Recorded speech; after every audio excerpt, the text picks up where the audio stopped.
Tinga kublogera intima msikuonekwe asikampira kuonekwa muno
Mr. Thorsten, over to you. Okay, can you hear me now? Yes, we can hear you. Okay. Good afternoon, good evening, good morning, wherever you are in the world. It's good to be back here again. Welcome to the OLDN conference officially. Okay, I know some people will be joining us lately. We have members from all over the world, and sometimes the time difference could actually be an issue. Regardless, we welcome everyone officially. We know what the OLDN stands for. We know what our values are, but we're a competence-based networking education and collaboration for existing and emerging OD leadership and governance and other related field. Before we move on, one point I'd like to raise is some of us actually feel it's rather unfortunate, but even if it's unfortunate, hopefully at the end of these sessions that we're having, we probably would have a better understanding of what OD is all about. Some people actually feel that organizational development is for a special group of people. Well, let me bust your bubbles right now. Everyone is OD related, regardless of which department you are. Sorry, yeah. Okay. Whether you're the CEO, the manager, or the supervisor, or the operations manager. So we are all OD professionals, and we welcome you to this conference. We've been talking about this for a very, very long time. It's rather unfortunate that because of the pandemic, we could not hold it the way we wanted to hold it. The plan was to hold a traditional conference, a physical conference in Rwanda. The plans was already going, we're making the partnership and putting everything in place. But unfortunately, the pandemic did not make us move on with that plan. So we had to re-strategize and make it virtually again.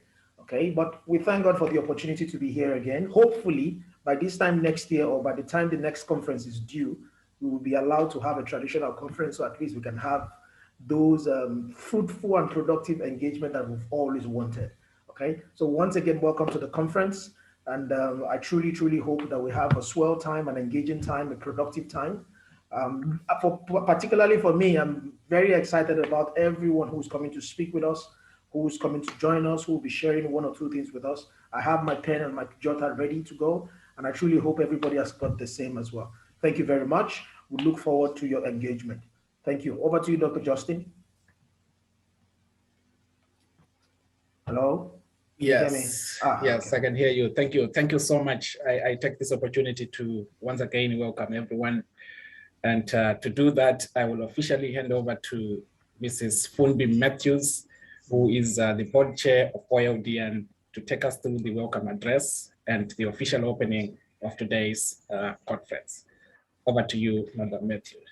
Okay, thank you very much, Dr. Justin.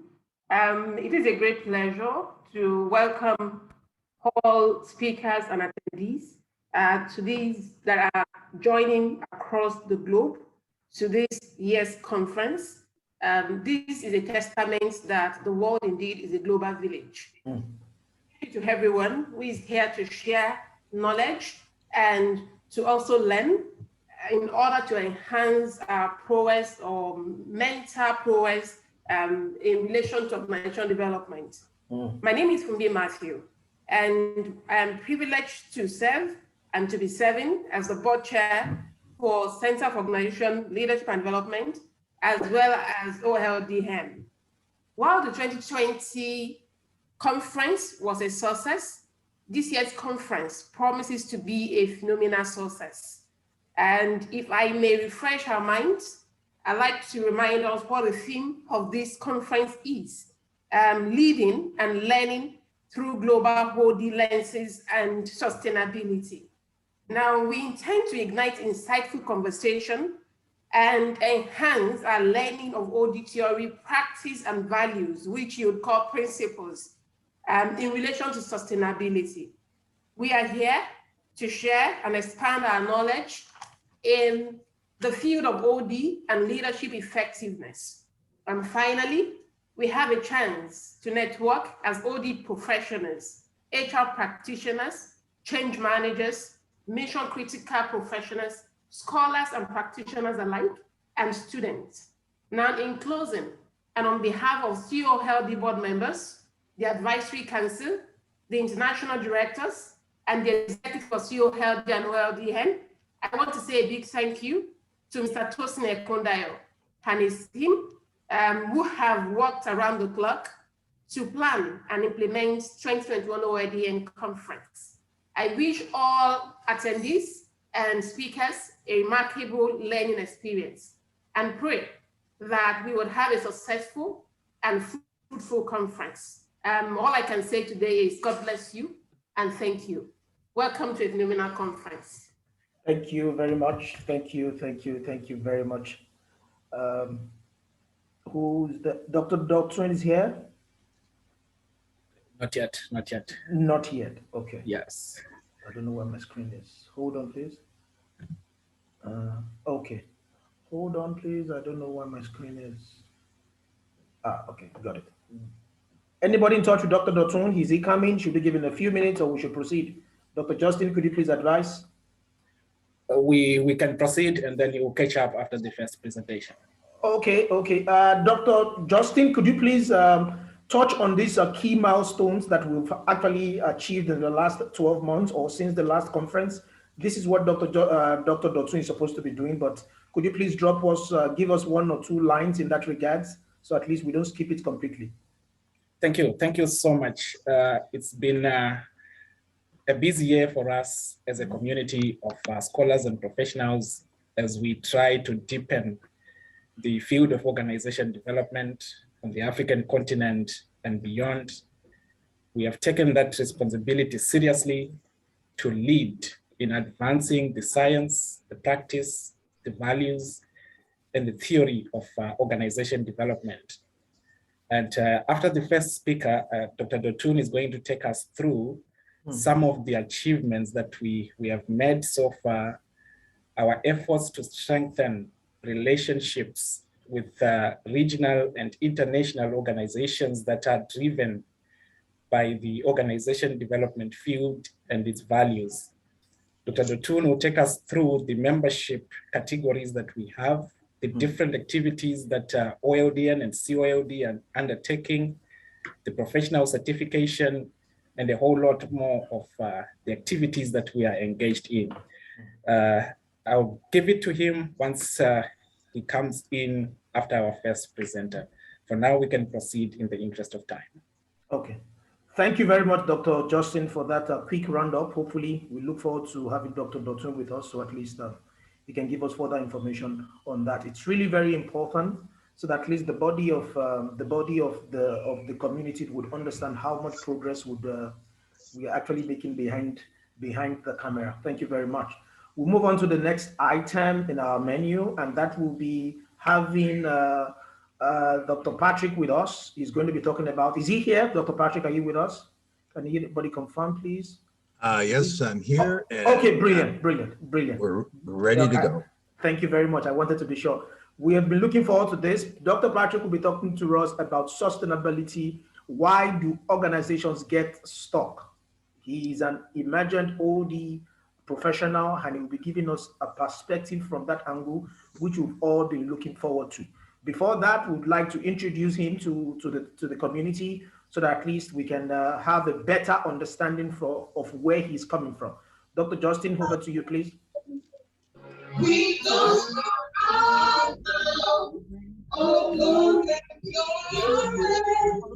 introduce our first speaker for today, Patrick Chody. Today, we will all be witnessing leading and learning through OD lenses. And as we start, I would like to formally introduce our first speaker for today, Patrick Chody, founder and director of the Institute for Emergent Organizational Development and Emergent Change.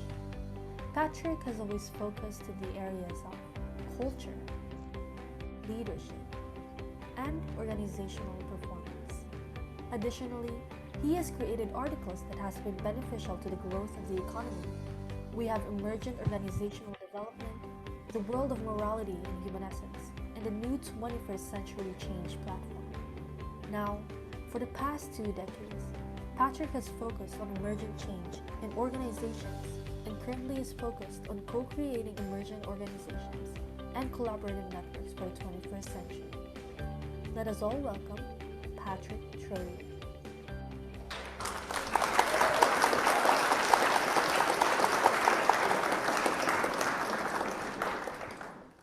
Thank you very much, Dr. Patrick. You have the floor. I'd like to share my screen. Is that possible? Absolutely, it should be possible. Absolutely. Yes. Okay. So let's see. I'm not very good at this, but I'm going to try. Fine. Okay.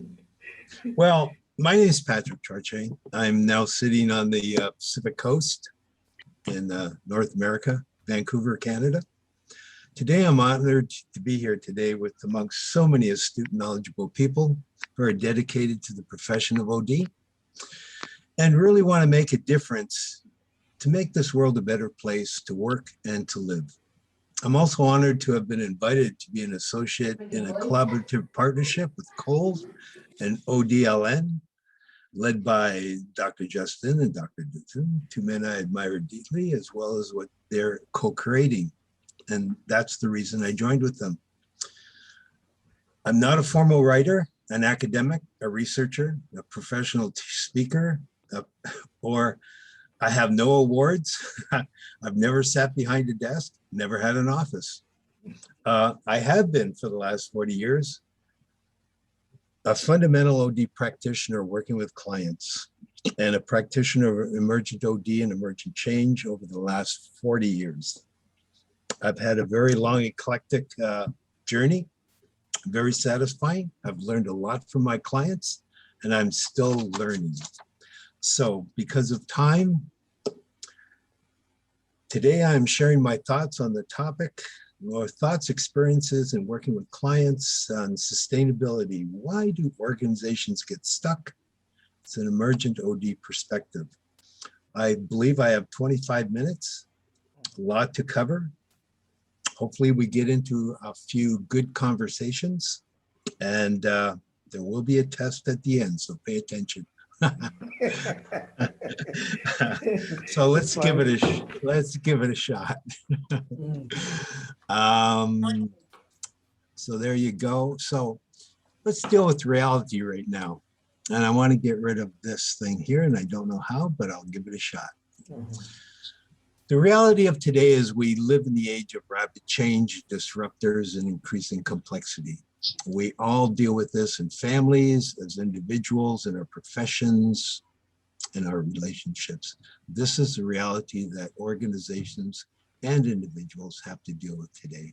We're going to talk about this, what sustainability in this reality of the age we live in. So I started listing a bunch of age of disruptors that we deal with. We're looking at, and I'm not going to go through everything. I only have a little bit of time. So just scan this. I'm sure you have identified and recognized a number of them. These are big things. These will affect everybody. This will affect the planet. It'll impact every organization. So as you're scanning this, do you have anybody have any add-ons that you would like to add to this list of things I thought about? Yeah. The pandemic? What was that? The pandemic. Oh, yes. Health, the COVID. Yes. That's probably number one right now. Yeah. That has changed organizations and maybe hopefully their mindsets. And if you think about how organizations have to work right now with their people, it's really moved into the first stage, hopefully, of networks. We're here right now as a network. We use Zoom as a network. So this network thinking, hopefully, will sort of move the way we see and view organizations for the future. Any other add-ons here?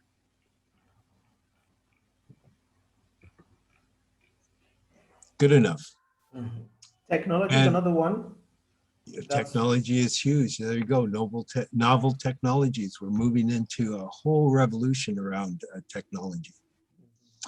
And we're going to talk a little bit about technology and adaptation to technology. Or as someone says, we work for technology now. How do we design technology so it works for humans? I call that info-humanics, but not time to get into that either.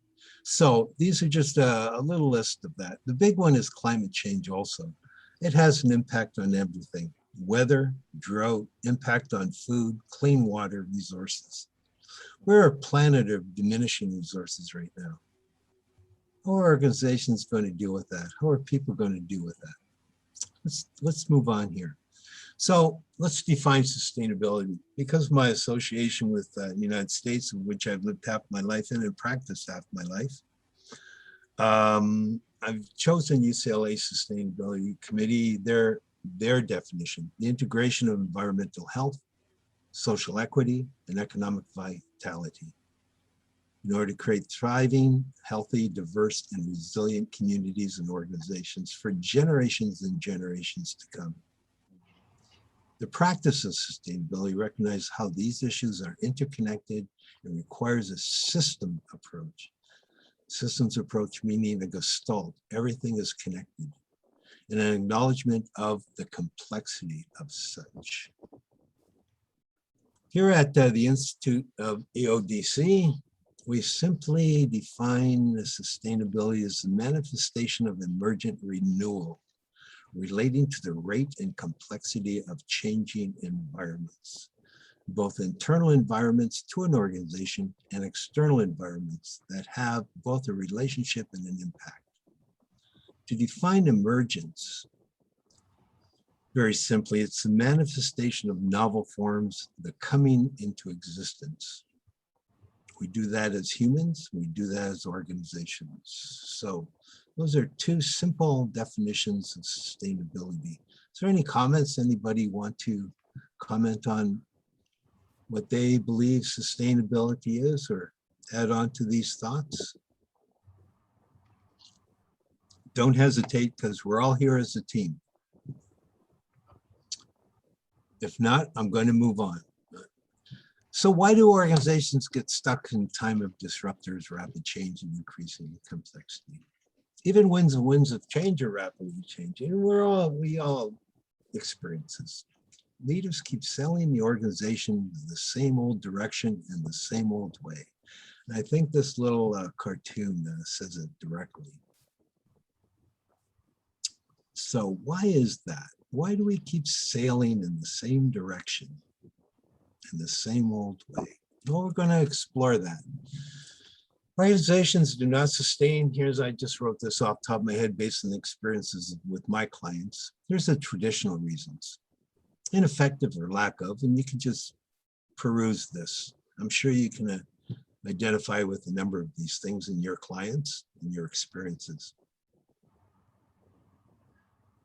The bottom one is interesting and rapid among the world of organizations on a global basis in many, many countries and continents. Here's some examples. Now, these are the classic ones, okay? All right, okay, I like that. A little energy there. Okay, I don't know, I'm sure you've heard of research in motion. Maybe some of you have old Blackberries in your desks. It's interesting, the two leaders, they believe that people didn't want a personal computer on the phone. They just wanted to make a phone call and check email. Well, look at their stock price today. Kodak, they actually developed the first digital camera, but thought it would cannibalize their film industry, of which they've been successful for years and years and years. They stuck with their successful. Digital soon took over the market. IBM, first that created a personal computer. I think the CEO of IBM at the time thought, oh, we only needed 5 computers in the whole world. I think that was early on. Well, 2 organizations captured the PC, Apple and Microsoft, and look what they're at now. Blockbuster, I don't know if you've heard of that, but it was an international company that basically, you know, they had those, remember you used to put something in a machine and watch a movie?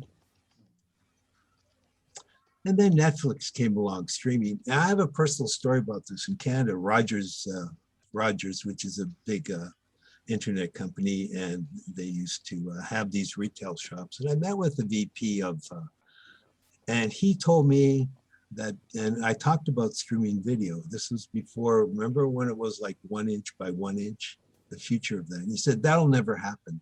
We're going to keep our retail stores, our rental stores, in order to, you know, rent people those little plastic things they put in those machines. Well, they didn't last very long. 6 years later, they went bankrupt. Enron, well, here's that corruption for you. Had a ripple effect all over the world. They're using accounting loopholes, special purpose entities, and false error reporting to hide billions of dollars of debt. Just keep the stock up. They went, and some of them went to jail. So these are some classical examples. Does anybody have any other examples of, like, what's happening here? What's actually going on here? Anybody have any other examples of companies they know or organizations? So now, Dr. Dutton, he talks about this a lot, and he actually posted something a day or 2 ago about a company, 15 years, went belly up, couldn't sustain. So if he was here, I'm sure he would give an example. Anybody have an example here? Dr. Dutton is there. Oh, Okay, good. If I would add, I would add Nokia to the list. Nokia to the list, because and I think one reason why they ought to be in the list. Ford, okay, Dr. Dutton, I think that's Dr. Dutton, typing Ford. But I think the one reason why they should be on this list is because they've refused to embrace change. All these companies, they've refused to embrace change as a result of whatever disruption the world might or is facing at that point in time. So at least I would like to add Nokia to the list. excellent point. Any other examples? Excellent point about they did not address change, and we'll get into that. And so keep that in mind. So for time, we're just going to move on. Here's my experience in learning. Organizations get stuck not because they resist change, as current thinking emphasizes, it's because they cannot change in times of disruptors, rapid change, increasing complexity, even if they wanted to. And I've experienced this so much with clients. Let's explore a little deeper about this phenomenon. of insustainability. Let's really look at the human side of the enterprise. About the point Dr. Dutton brought out is going to be captured here. In my 40 years of working, two basic reasons: mindsets and organizational form, and they each play off of each other. It has to do with change. Mindsets, organizations get stuck. Why? Here's a great article, a quote from Forbes article, August 26, 2020. I thought it fit perfectly. Companies fail to innovate because their business models, their organizational structures, and leadership teams find it difficult to adjust to new ways of thinking and doing. The fear is driven by uncertainty. I think that's pretty common amongst organizations. Okay, here's another big list, but forget the list. Just peruse it again. The list is, this is about the human side of things. Ego. How many senior managers want to come in, make their mark, and they will stick to it because they think they're more important than the organization? Status. Their important security and comfort comes before the organization. We all get stuck in our knowledge also. We go with the known versus exploring the unknown. So there you go. Fear, inept leaders, unwilling to let go, letting go of my baby. I have a story about that. I don't know what you know about a mud company. That's the chemicals for drilling for oil and other minerals. Guy started it, became a micromanager, interfering 3 o'clock in the morning, going away for 4 days. He realized he had to let go. And the reason was he was a starter.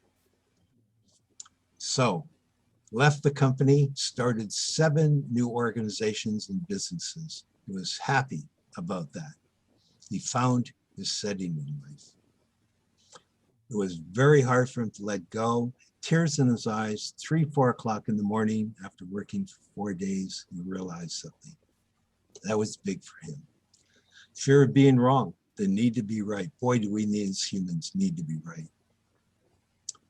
Advancing similar and same thinking up the organizations. The people we hire, the people in succession planning, they get up the ladder because they think the same way as the senior managers at the top or the managers above them. It's a way to manage risk. Lack of diversity of thinking, lack of ability to assimilate and accommodate new knowledge and information. Geez, experts really become experts, don't they? They hang on to their knowledge. I don't know. Linear thinking rather than proactive pattern thinking, looking at trends, looking what's at the horizon, what's further than horizon. We are reinforced for our linear thinking. The ivory tower syndrome, I like this one. Boy, our senior people isolated and protected. Try to give them a call.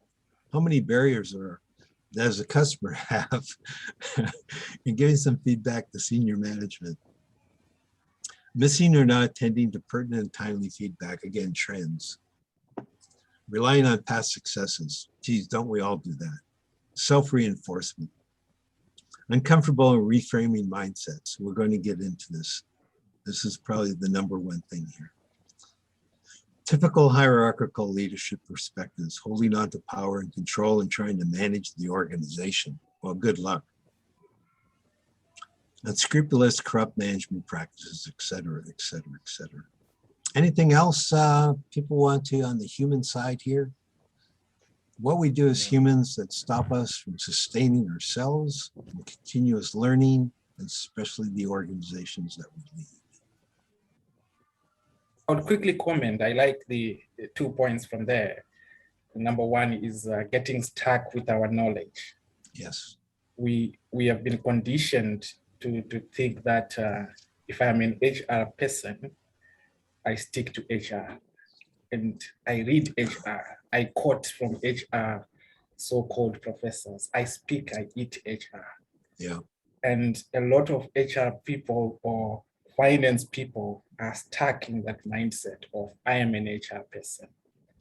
Yeah. The issue of ivory tower syndrome, it's quite unfortunate that I think 99.9% of organizations are stuck in ivory tower syndrome.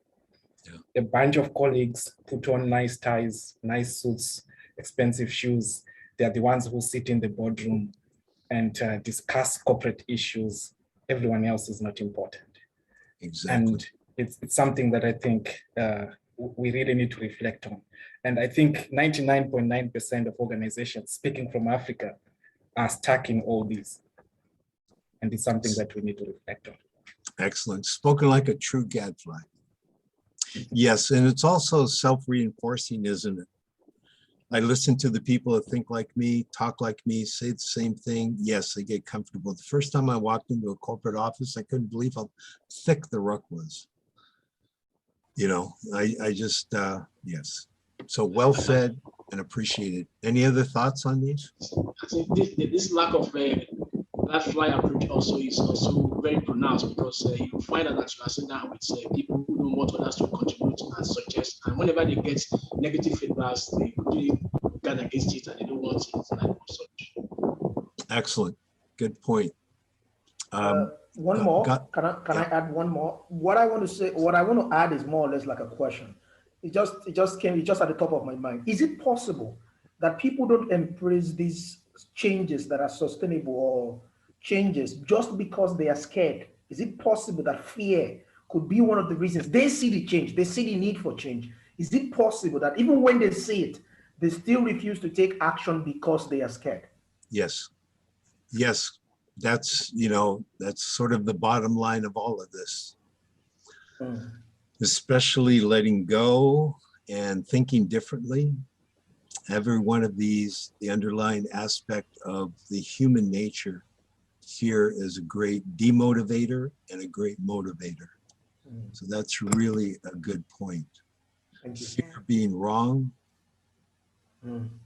fear of new knowledge. Okay. Yes. Yes. I want to react to what you said. Okay. People don't want change if they discover that it will affect their status. Okay. I think it links with that ego. And it's kind of selfish. It's kind of selfish. The moment they feel it will affect their status, their feed them. You know, they believe they are better. They are on top of the world, they are everything. And the moment you are a leader, if you are not ready to learn from others, you are not a leader. True. So I think that's one of the reasons why people don't like change. Thank you, ma'am. Thank you. Yeah, you're exactly right. We get positioned into a leadership and we actually believe we're a leader. And thus we need to be, you know, within a certain box of what leadership is, of what we learned. And, you know, that's a self-destructive sort of process, isn't it? Okay, we need to move on because of time. That's all we have is time. Mindsets, reframing our emotional and cognitive mindsets. I talk about emotional and cognitive mindsets. We have to realize that basically we are emotional beings as humans. That's how we filter our information, fear. That's what stops us. We are so reinforced for our cognitive mindsets through school, through institutionalization, through parenting. We're rewarded for our intelligence, but we are emotional. So just something to keep in mind. One of the core concepts in emergent OD we talk about a lot is very simple. How we see things is what we create. We're going to get back to that, but that is a core concept. How we perceive something is what we're going to create. If we change the way we see something, maybe we'll create something differently. It's a simple concept, powerful concept. So, little exercise here for everybody, as some of you have already been through this, I'm sure. This is Psychology 101. What do you see? And if people can either write down in chat, which I cannot see, but anybody, what do you see here in this picture? Please. Couple of things. I see two things. I don't know which one is right anyway. I see a face and I see like a cartoonish character with a horn. Ah, Well, you're insightful. Okay, you've done this before. Okay, now, okay. Something most people see, you're too quick for me. Most people see either the saxophone player or the woman's face. That's what I see. Yeah, what is player. That's what I see. Who sees the saxophone player? Yes, that's what I see. Yeah. Who sees the woman's face? I do. Okay.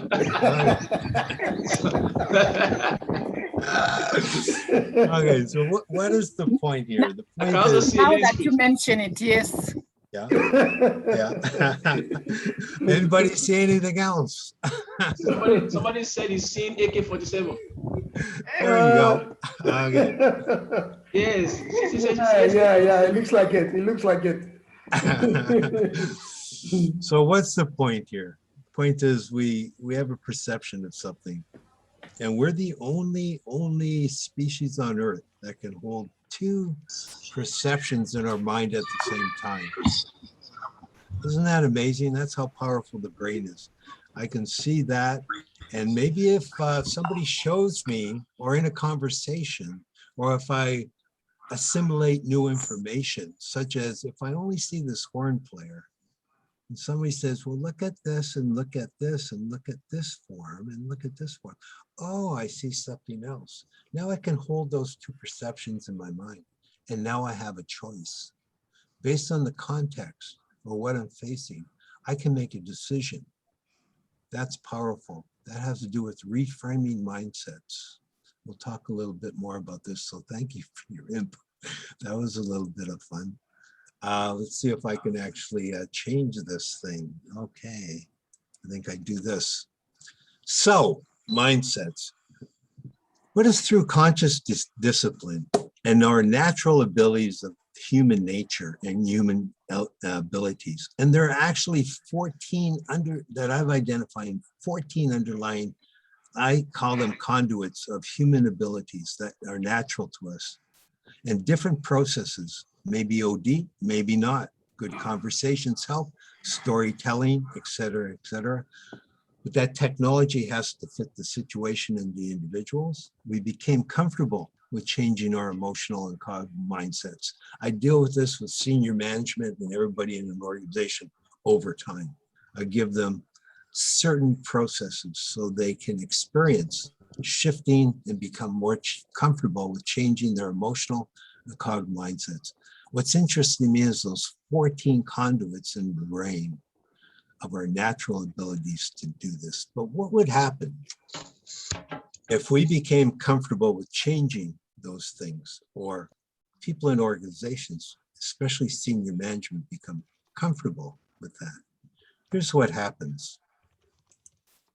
This is the law of emergent transforming, not transformation, transforming, because it continually transforms in an emergent world.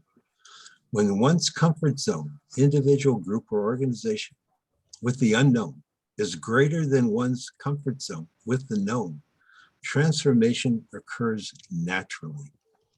It's a phenomenon I've seen over and over again. And in that naturalness, what occurs is our natural nature of inquiry, curiosity, exploration, imagination, experimentation, discovery, openness, trust, shifts in mental frameworks, manifests itself to develop in the emergence of newness and novel mental frameworks which occur naturally and in real time. Change becomes comfortable and natural in real time. This is the law of emergent transforming. So, any feedback about this? And quite different than maybe you've read in books and other places about transforming. This is very simple, and it is achievable. Any comments or challenges? Be the gadfly. No. Like, what the heck is he talking about? I'm trying to take it out, man. Yeah. This will be in some place that people can go over it again and maybe reflect on it and Absolutely, that would be fine. see if it has meaning to them. When one's comfort zone with the unknown is greater than one's comfort zone with the known, transformation occurs naturally.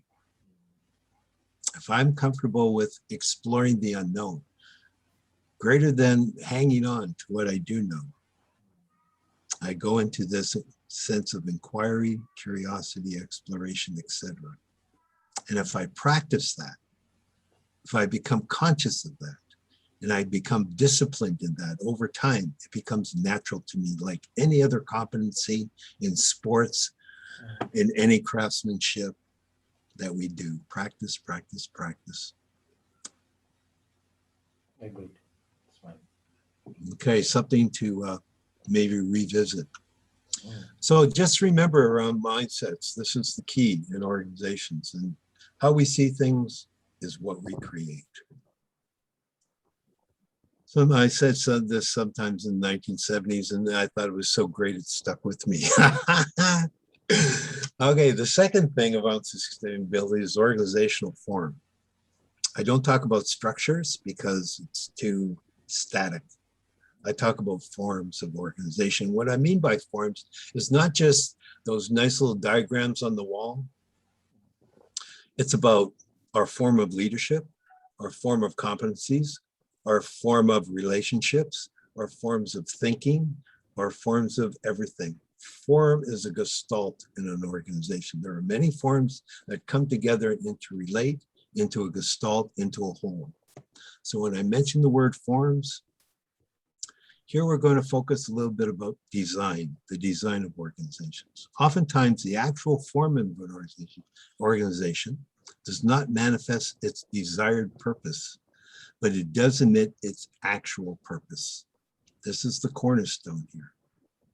I may have an intention of designing my organization, but it's not working the way I thought. So there's a difference between the intent in the design and the actual design. The actual design creates purpose. It actually does what it does. It's interesting on the word perform, created by the meaning of two words, per, by means of, and form, perform, an actual mode or arrangement in which something is manifested.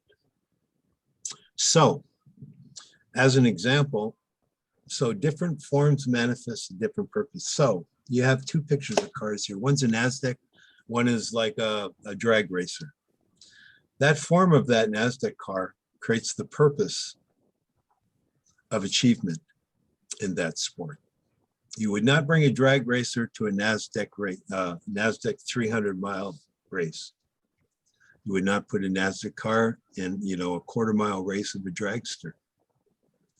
I may intend to, I may want to put that dragster into a 200, 300-mile race, but it's not going to work because the form of the car creates the actual purpose. In organizations, we create hierarchies. It's the hierarchies that sustain or does not sustain the organization, depending on the context. And in times of rapid change, disruptors, and complexity, do organizations that have a form of hierarchy, do they work? No, to a degree. Maybe there are other forms for the 21st century that creates performance, depending on what it is. So oftentimes organizations, and I've said this for a long time, perform exactly like they're designed to perform. We intend their 3 minutes. 3 minutes. 3 minutes to what? Yeah. To start the discussion. Oh, well, okay. Mean I only have 3 minutes left? Yes. Oh, okay. Open systems versus closed systems. I thought I had 25 minutes. I'm sorry. Organizations find difficult to, because they're closed systems. They're good with incremental change, which is to stay the course, improve effectiveness, transitional change, yeah, alignment, but emergent change or transformational change, not so well. Here's a closed system. Closed systems create and adapt to continuous conditions with prescribed conditions to sustain their form, equilibrium, and homeostasis. Hierarchies do that. Plants do that. Our human bodies do that. Open systems shift their forms, boundaries, and processes as their environments shift. Okay. I guess that's all the time we have. Let's get into an open discussion then. But what would you choose, an open system or a closed system? So, this is hierarchy, leadership mindsets, emergent mindsets, blah, blah, blah. Don't have time for any of this. That's okay. So let's have an open discussion about sustainability, mindsets, open systems, closed systems. We won't get into any of this also. But okay, open discussion. Mindsets, open systems, closed systems. What would you choose? Closed mindset, closed organizational design, open mindset, open organizational design, in line with relationships to sustainability. Let me quickly add, if you're not comfortable with audio, you can as well type the questions. I'm sure we can actually take your questions from the chat room as well. That if you're not comfortable to speak or you don't have a mic connected to your device. Okay. Questions, please. Is it possible, Doctor, to have an hybrid of both open and closed, considering an environment like ours in Africa? Because sometimes, let me tell you the truth, to shock you that most corporations in Africa are still tangled with hierarchical structure. Right. And yes, even though we've listened, we've had quite a number of models that we can adopt in the West, but we still find it difficult to totally adopt this model. So is it possible to have an hybrid? Yes, in fact, that is the phases one goes through when the organization begins to emerge into another shape. It takes time. It doesn't go from A to B. It doesn't go to a static B organization. Basically, they start getting comfortable with those ideas. They start experimenting, and it does, change takes time. So yes, they go through phases of hybrids, and that's great, because they're on a journey. In 10 years, 5 years, even 3 years, they may look back and say, geez, we've really shifted. Let's continue to do that as our environment shift. Yes, hybrids are fine. All right, sir. Another question I have is this, sir. Is it possible? Are there situational approaches? For example, would one say open or close is the best, or is situational? Well, it's always situational, just like leadership is situational. Yes, certainly. The pressures of the environment, and as environment norms and things change, the disruptors, yes, it's flowing with the situation, the readiness to do that. And things like that, the situation demands, or actually helps people to think they're in a different situation. So that situation the organization has to fit with their environments as the environments change. Hopefully that's a very good point. Thank you. That's emergence. Thank you. Thank you very much, Dr. Dotun, for that particular question. You actually took that out of my mouth.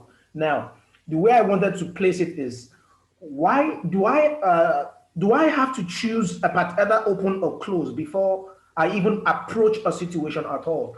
Why is it not acceptable, or is it not possible to just accept a particular situation without having to choose? Then when I see what's going on, then I could decide which way to go. Is that an option?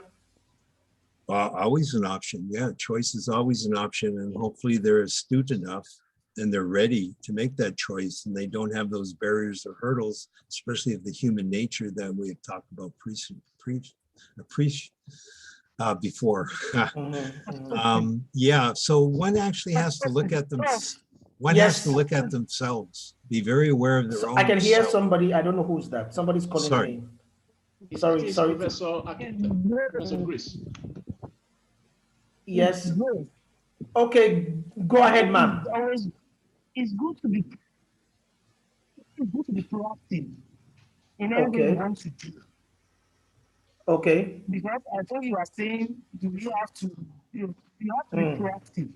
So you have options A and B. Okay. So take care of both closed and open organization that we are Okay. talking about. So you have to prepare for the unknown. Okay. You get me? I get you, ma'am. Thank And you. that's why many people, they always want to react to change if they know that change will expose their weaknesses. Okay. The moment they know a change will expose their weakness, they won't want it. And so as a leader, you must be prepared. Okay. You must plan for it. Okay. Thank you very much, ma'am. Thank you. Thank you. Yeah, that's a really good point. It's part of the readiness to be aware of those things, to look at the trends and patterns, to be aware of those things, and design a culture and an organization and a relationship that people are, the organization's ready for those. Yeah, to flow with the change rather than resist it or actually adapt to it. The adaptation is a reactive stage. So, Maureen has a question. Okay. Ma'am Maureen? Yes, thank you very much. I believe you can hear me. Absolutely, I can hear you, ma'am. Okay, fantastic. Good afternoon, everyone. Dr. Patrick, it has been very good listening to you. We are being very well enriched in this conference, thanks to the leadership of OLDN. I have a question on reframing the mindset. I took two things down which I would like to put two key questions. And also natural abilities. I would like to ask, between conscious discipline and the natural abilities, which is most important for organizations that has determined to reframe their mindset? Because if we look at conscious discipline, it is talking about members of the organization making concerted effort, determining that they are going to, trigger change, establish change, and promote change in their organizations. But when we look at natural abilities, it's simply talking about probably the talents that we have, or whatever that we are made up of as members of the organization, especially as management. So what is more important? Because I have seen people have these natural abilities, they have skills, they have competency. I mean, they have everything, but they are not getting things done in terms of changing, in terms of transforming, in terms of embracing new ideas in the organization, in terms of allowing the organizations to emerge. So I would like to know which is more important, or is the two, are they supposed to be simultaneously promoted? Thank you. I'm going to reflect that back to yourself. What do you think? Okay. What I think at this point in time is that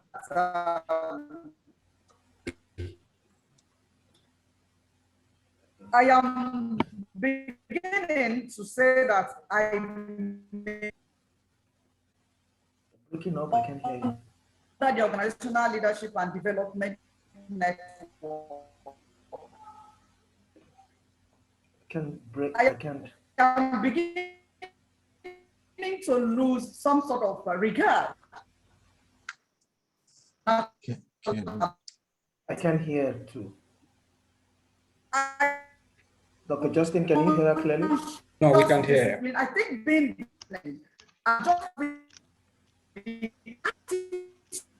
we can't hear her. We can't hear her. To change is working better, because why I'm saying that.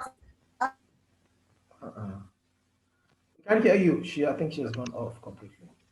Okay, I'll just make comment to that. Conscious discipline is part of the process. It's part of our natural ability. Mm. And that is to be conscious of ourselves. And when situations come up, to remind ourselves that we can see things differently, that we can take in new information, that we can form new perspectives. It's just a matter of, it's part of the process of self-awareness. So, but it takes a discipline, just like any other competency, and eventually it becomes natural. So it's like me typing. I have to be very conscious of how I'm typing, and hopefully some decade in the future, I'll become natural at it. I don't think so, but it's just part of that natural process. There's not a distinction either or. It all moves together. Thank you. Thank you very much, Doctor. Okay, ma'am. Yes, ma'am, go ahead.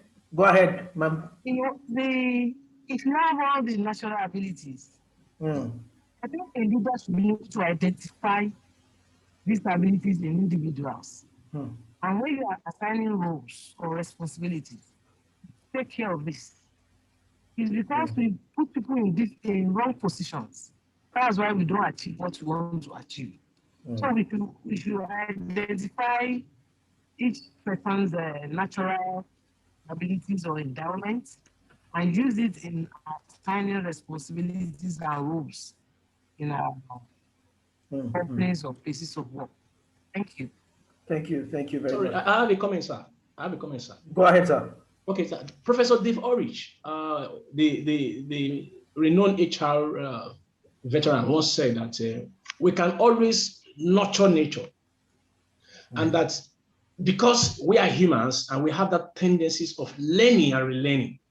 So it is not, I think it is not enough to assume that people cannot develop other capabilities. I think you also made mention of that in one of your comments sometimes ago, that you could have a lot of capabilities in the inside, and those things could be harnessed for optimal potential. So I'm thinking that if you say somebody does not have these natural abilities, he could nurture nature, he could develop them. Talent can either be inherent or transferred. So in transferring knowledge, in developing other knowledge we don't have, we could still perform optimally if we nurture them, if we train them, and if we are ready to embrace them. I think that's my own point of view, sir. Thank you. Thank you. Excellent point. Thank you. Yeah. Thank you. I'd like to add to that excellent point, and that is, think about organizational design and people's experiences within that organization. Does that design or form manifest our natural abilities, or they inhibit our natural abilities for coming out? We don't live alone as people. I really believe in Kurt Lewin's field theory, that is the relationship between the individual and their environments. So that's why organizational design and the form of that organization and people's experiences within that climate or culture, does it manifest their natural abilities, or does it inhibit it and put us into little boxes so that we are predictable and that we think and become institutionalized to that organization? So that's why organizational form is as important as one's mindset. Thank you. Thank you very much. Before we move on to the next speaker, I want to quickly put this out there, and I think it's actually integrates with what we're discussing. Now, I've been working on a couple of research recently, and I came across McClelland's theory, which I've been doing a lot of research about. Now, McClelland is actually, his position with his theory is that the behavior we actually have as individual is a response to activities or stimulants in our environment. Now, if we want people to behave in a certain way, there's a framework that we have to put in place that they have to respond to with the behavior that we desire. Okay, I think that's one way to actually look at it, because I think we're talking about human beings as if they are one robot who we can just switch them because we have certain expectation. We can switch them on and switch them off.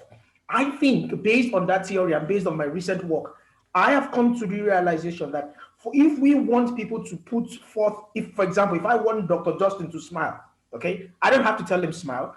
I'd rather do certain things that will make him smile because that's exactly what I want him to do. So I think there has to be certain framework that we need to have and put in place to get the right response from people. That's my contribution. Thank you very much. Excellent point. The challenge is that framework an open system that creates an emergent learning and emergent development? Or is that a closed system that actually eventually restricts us and becomes robots to the expectations of senior management, and thus maybe inhibits sustainability? So I don't have all the answers. I don't even have all the questions, but just things to think about. Is that framework an open system or a closed system? So just stuff to think about.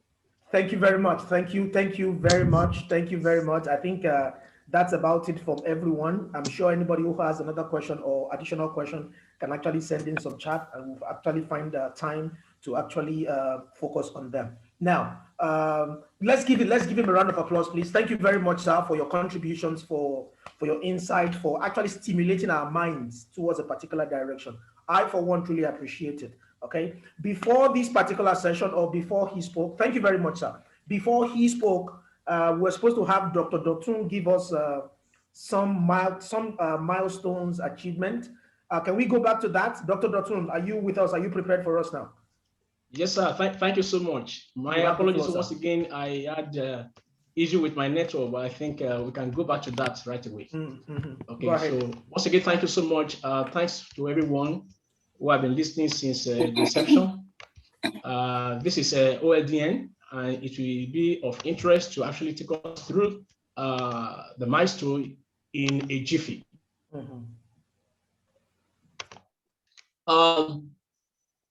OLDN, as is popularly known as Organizational Learning and Development Network, exists with a purpose, which is embedded in the mission. Our mission explains why we exist. And the purpose of this is to facilitate insightful conversations through publications, discussions, conversations, research, and other initiatives that support human development. We believe so much at OLDN that we can have impact in our world. And that impact can take place through individuals, the use of self. So at OLDN, we want to impact individuals, families, communities, corporations, nations, and the globe as a whole. So this is hinged on the fact that for developing an individual, you are building a family, you are building a community, you are building a society, and you are building a corporation. So OLDN was pioneered by Dr. Justin Shinokwere from Zimbabwe. And this scholar practitioner actually came up with this model that tends to look at how best can we develop Africa and the world as a whole through a platform that enables us to interact and then critique things. One of such is what I've just heard from Sir Patrick. As a result of this vision, we are able to advance it further, which has become a global network today.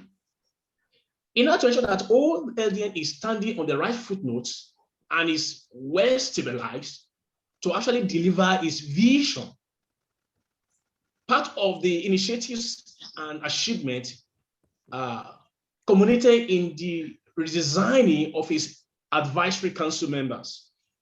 The advisory council members are drawn from various parts of the world and professions. And these are top leaders across various professions, as I mentioned. We have the people from the academia, we have the scholars, and then we have from US, from Switzerland, from Nigeria, from Finland, from India, and from quite a number of places, providing and supporting OLDN direction through deep and insightful overview of how we can have that global impact and global values across the continent of the world. Furthermore, at ensuring that OLDN is standing as an entity in line with corporate governance doctrines and practice, OLDN is currently supported by a board of directors, once again drawn from various countries of the world, as we can see, seasoned and experts in their various fields. This board of directors directs, supervises, strengthens, and ensures that OLDN as an umbrella is operating within the provisions of global practices and legal frameworks. In addition to that, OLDN exists to incorporate all, by means of diversity and inclusions, students, scholars, practitioners across various professions. Because OLDN is a multidisciplinary field, therefore everyone is welcome.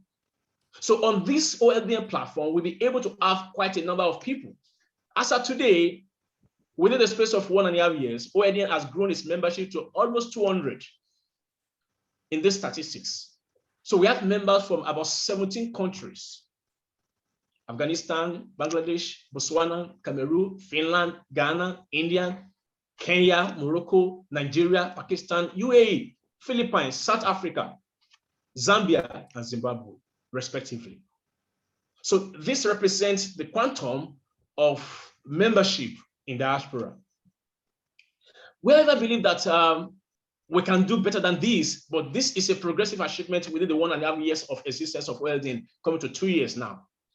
And then by gender, we are having about 36% of female to 64% of male. We believe that we can actually increase this number. So we believe so much that our women will help us to, populate the percentage of women's representation in the OLDN membership.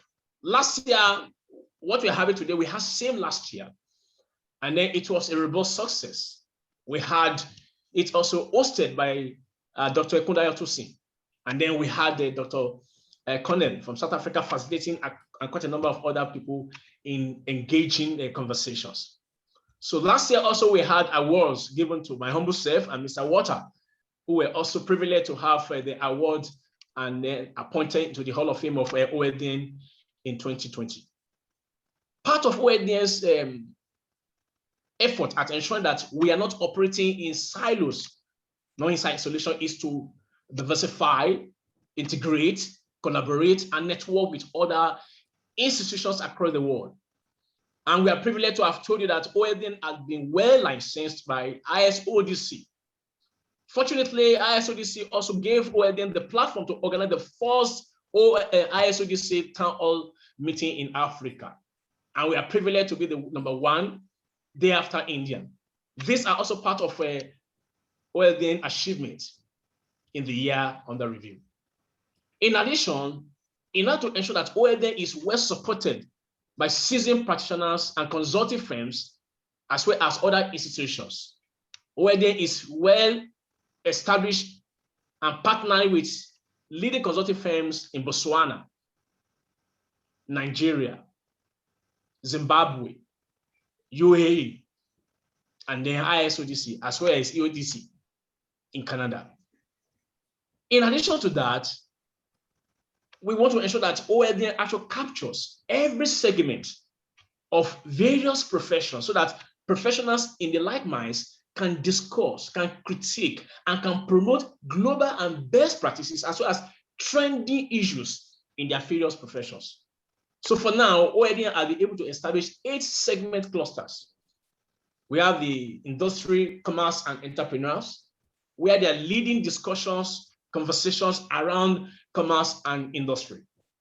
We also have the BAFI, which is banking, accounting, finance, and economy, where they're looking at the global financial practices, as well as banking activities, including economic activity. They had a fantastic program, which they're going to be presenting as a fallout of what they had last year on what Africa, on what the world and the globe can learn in the current trendy world. We also have the EEC, which is executive coaching and consulting, where we have leading experts like Mr. Cleopas from Zimbabwe and others, giving us insight on how we can support executives with trends and best approaches in coaching. One of such is what we learn from the outcomes of today's mindset. So how do we remedy the gaps we saw in the mindset? That is why we have ECC, where we can support executives, where we can support CEOs on certain things that can help them become better and add more value. We equally have others such as education, technology, health, and environment, where we are looking at how we can add value to the globe and make our world habitable, comfortable for the globe by looking at the dynamics and the changes in global warming. We also have the HRLS, looking at HR practices globally and contextualizing the price of HR within the globe, within continents, and within industry, as well as legal practices, developmental issues in legal world, and how we as members and practitioners can align ourselves with legal regulations and understanding, as well as global security issues. So these segments are created to arm members and then equip them and tool them with relevant contemporary practices around the industry.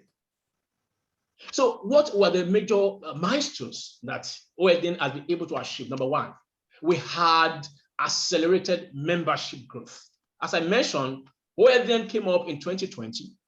And as you look at the second year, we'll be able to increase and improve the membership across 17 countries, as I mentioned, with close to 200 memberships, driving practices, activities across the world. We also have affiliations. The essence of the affiliation is to deepen our capabilities and to support that we have better global insight into what is happening around. We have ISODC in the US, we have EODC in Canada, we have UNICAF in Zimbabwe, we have IOD in Ghana, we have CODE as well in Zimbabwe, as well as other consulting firms which I mentioned earlier. Part of it is the 8th segment I mentioned. More segments we created as we evolve and respond. Global Council advisory members who look at the activities of MBA, OLDN, and support and advise on best practices. Board reforms. We have board active functional forms, but looking at the activities of OLDN. We have also partnered with other consulting firms in Nigeria, in Zimbabwe, in Botswana, in UAE, in Canada, in USA, in Afghanistan, and in other parts of the world, which are part of achievement that have given OLDN brand recognition, acceptability, and better visibilities, as well as partnering with some other consulting firms and corporations in Africa. Part of OLDN achievement has been stabilizing the award of MA and diploma, as well as mini MBAs, which will kick off in the subsequent year. Awards and recognition, as I mentioned, last year we had 2 people being recognized, but this year we are having more than 2 people recognized for their contributions towards the growth of OLDN and various clusters. As I mentioned earlier, we are privileged to have been given the first meeting opportunity to host the ISODC Town Hall in Africa, which we did about 2 weeks ago. Part of our achievement is our Dr. Justin, the pioneering fund father of OLDN, was also awarded in multiple times. Currently, is also serving on advisory board of Boots Magazine in Nigeria, as well as a aerocratic MBA program in Nigeria, and also in other parts of Africa. He was also given the opportunity of joining the board of ISODC, representing Africa in a good region. Also, we have country directors in various parts of the world helping to advance the role of OLDN in Nigeria, in Botswana, in UAE, in Zimbabwe, in Ghana, in Kenya, in Afghanistan. And this has actually led to increase in numbers. In fact, it is commendable to mention that Afghanistan has done very, very well because they were able to pull about 30 members from that country. And that is a good commendation to Mr. Azan, who have been doing a good job. In addition, OLDN was able to move members to join ISODC, which also helps to widen the ISODC visibility in Africa and existence. In addition, OLDN is also partnered with key leaders like Mr. Patrick, Professor Bismarck, Dr. Mann, Nicole, and a host of others, which I will not be able to mention because of time. We had a lot of programs which are aimed at igniting conversations, keeping members abreast of happenings and practices. So what are the things OLDN is going to plan for the new year? Number one, in order to support OLDN in fund generations and to be able to execute more projects, for example, like this conference we are having now, individuals have volunteered to champion this It costs so much, but in order to relieve or subsequent cost, we try to introduce membership subscription and batches, which is going to be a very subsidized, affordable rate for members. This also helps us to manage and monitor membership enrollment processes so that we are able to guide, control, regulate, and then ensure that members are well licensed and then validated. Not only that, we have increased our partnerships and affiliation, as I mentioned. And also, we are trying to also increase assistance. For example, we have 54 countries in Africa. We want to have OLDN in all of these 54 countries in Africa and beyond Africa. Also in the Pacific too. We want to enter into Pacific too. South Asia too. We want to have OLDN in China, in Malaysia, in Singapore. We want to have OLDN much more in India than what we're having. We have about 5 people in India. We can have more than that. Also, as I mentioned, the full activation of the MA, diploma, and mini MBA for OLDN come subsequent year. Involvement of more members in global programs. We want our members because our aim is to profile our members as global voice and global recognition. We want to deepen our consultancy services. We want to work with governments, public sectors, corporations across the world to see how we can support them in developmental initiatives and programs that will bring peace and prosperity to their nation. As I mentioned, we want to increase our presence in more countries. 17 is not enough. We want to be in 54 countries in Africa. We want to be well known, established in the United States, in UK, in Germany, in Singapore, and every other part of the world. We want to have liaison offices, apart from the virtual offices and the offices we have in Zimbabwe. We want to have liaison offices in every part of the world so that we can have more visibilities and presence. Members can come to make physical inquiries. Also, we want to have more segmental programs too across all other industries not captured yet. We want to have more voice in global happenings. We want our voices to be heard at United Nations, African Union, and other parts of the world. We want our members to get more in OLDN interviews, interactions, conversations that will help individuals, industries, corporations, families, societies, and the globe as a whole. We also believe that this is also a forum of profiling our members and raising their level of global competence, global awareness, and global credibility. We are also looking at how we can increase membership in various countries of the world. Nigeria has a population of 200 million. So 10,000 membership for OLDN is not too much. And then India has more than 1 billion. So if you have 100,000 from India, it's not too much. Also for Ghana and Kenya, we want to increase all this membership. We want to deepen OLDN code partnerships so that we can have more activities that are profit-oriented in nature, in terms of adding value, in terms of supporting organizations, individuals, and helping professionals to raise the bar. Well, OLDN didn't go without its own challenges in the previous years and currently. Some of these challenges include cost of operations. So this has been done by individuals, but this time around, we want to see how we can support OLDN through contributions, funding, programs, and highly subsidized international programs. Also, we are bringing in low membership fees so that we can have our members supporting us through their subscriptions and payments. We are expecting more of this, including a program like this. We want members and participants to also pay for their certificates so that can also help to enhance and raise OLDN's pulse. We want to deepen our West stamp partnerships. We want to be more visible in the West. We also want to ensure that we prosecute programs across, paid for programs that can help corporations, individuals to participate. As I mentioned, we have low penetrations in some countries, as I mentioned. We are very low.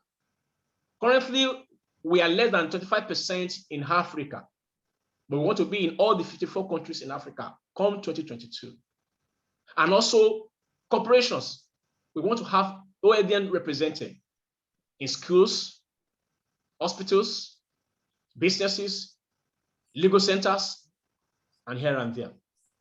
We also have restriction in terms of COVID-19. We intended that we are going to have this as a physical meet, but because of the COVID, but we believe so much that time will offer us the privilege of meeting one-on-one in the nearest future. There's need, as I mentioned, for more penetrations, and we need more volunteers to help us cushion and manage quite a number of programs we have, as well as in various segments. We want people to host in various programs so that Dr. Justin and a few others can be relieved, and then that can help to drive diversity, inclusions, and their participations across board.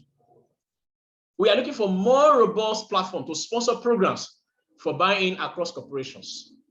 We want more involvement on our social and digital activities so that we can be more visible, more pronounced, and more represented. OLDN is positioned to help members. OLDN is positioned to support Africa. OLDN is positioned to support the globe. OLDN is ready to ensure that we are able to contribute significantly to individuals, to families, to communities, to corporations, to public service, to Africa, and to the globe. Thank you, sir. Thank you very much. Thank you very much, Dr. Locton. More grace to your elbow, and thank you for all you do. Thank you very much for your sacrifice. We use this opportunity to thank Dr. Justin for engaging us, for bringing this team together. We truly appreciate all your effort. Hopefully, we hope that all the plans that you've outlined will be able to participate in one way or the other. Next, we'll go to the second speaker for the day. I don't know if she's here, and that is Dr. Elizabeth. I don't know if she's here. If she's here, could you please signify if you're here? Yes, I am. Okay, good. Welcome. 1 second. Okay. Dr. Tutun, can you stop your screen sharing? Okay, good. Yes, okay. I'm here. I wouldn't miss it for anything. Thank you very much, ma'am. Second speaker would be Dr. Elizabeth Mamakwa. I'm sorry if I didn't pronounce that correctly. Apologies. She's a consultant. She's a lecturer. She's an author, a personal effective coach, which is amazing. And she'll be talking to us on a topic or on the perspective that is themed COVID-19 and the global impact. These cuts across board, and she's speaking from a cross-continental OD intervention. My pen is with me, my jotter is with me. I truly hope everybody's taking down points.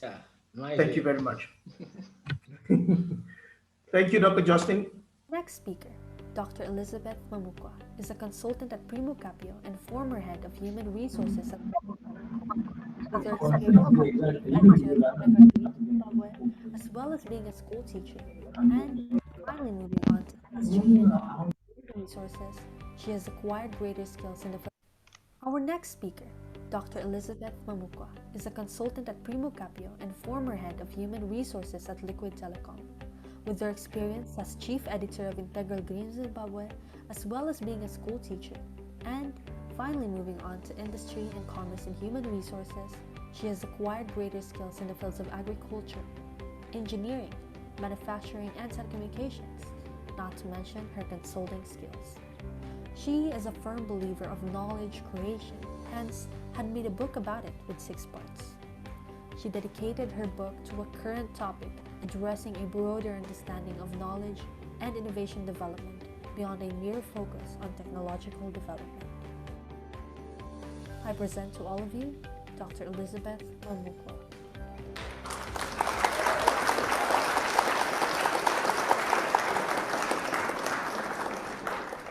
Thank you very much.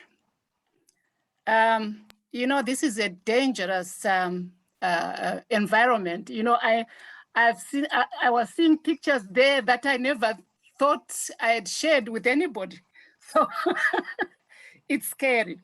But thank you for your kind words. Can I share my screen? First of all, I would like to thank OLDN for the invitation to come and give this presentation. And also, it's been lovely sitting here and listening to Patrick, for example, and also being talked through about OLDN itself and its its dreams and its scope. It's really amazing. You guys are doing an excellent job. And Africa needs this. So, we'll support you as much as we can. Thank you. So let me share my screen.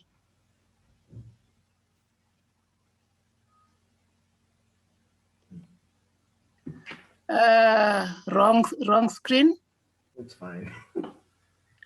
I always tell people that I'm BBC, born before computers. And I don't apologize for it. It's not my fault that I was born when I was born. Right, so how many minutes do I have? You have 25 minutes. Can you hear me? Yeah, I'm audible. You have 25 minutes. Oh, great. Okay, so I'm going to talk you through my perspective of what's happening with COVID-19 and the global impacts. This is me, what I think, and what I feel that I'm experiencing or we are experiencing. So what is organizational development? Organizational development is the work of facilitating organizations' success by aligning structural, cultural, and strategic realities of work. How can I move this thing on my side? Yeah. Which one? On all these the pictures of yeah. Yeah, you can move it to, if you go to the top, you will see some like buttons. You can reduce the size at least. Okay. Yeah, you see the buttons at the top of the screen. You should be able to move it around.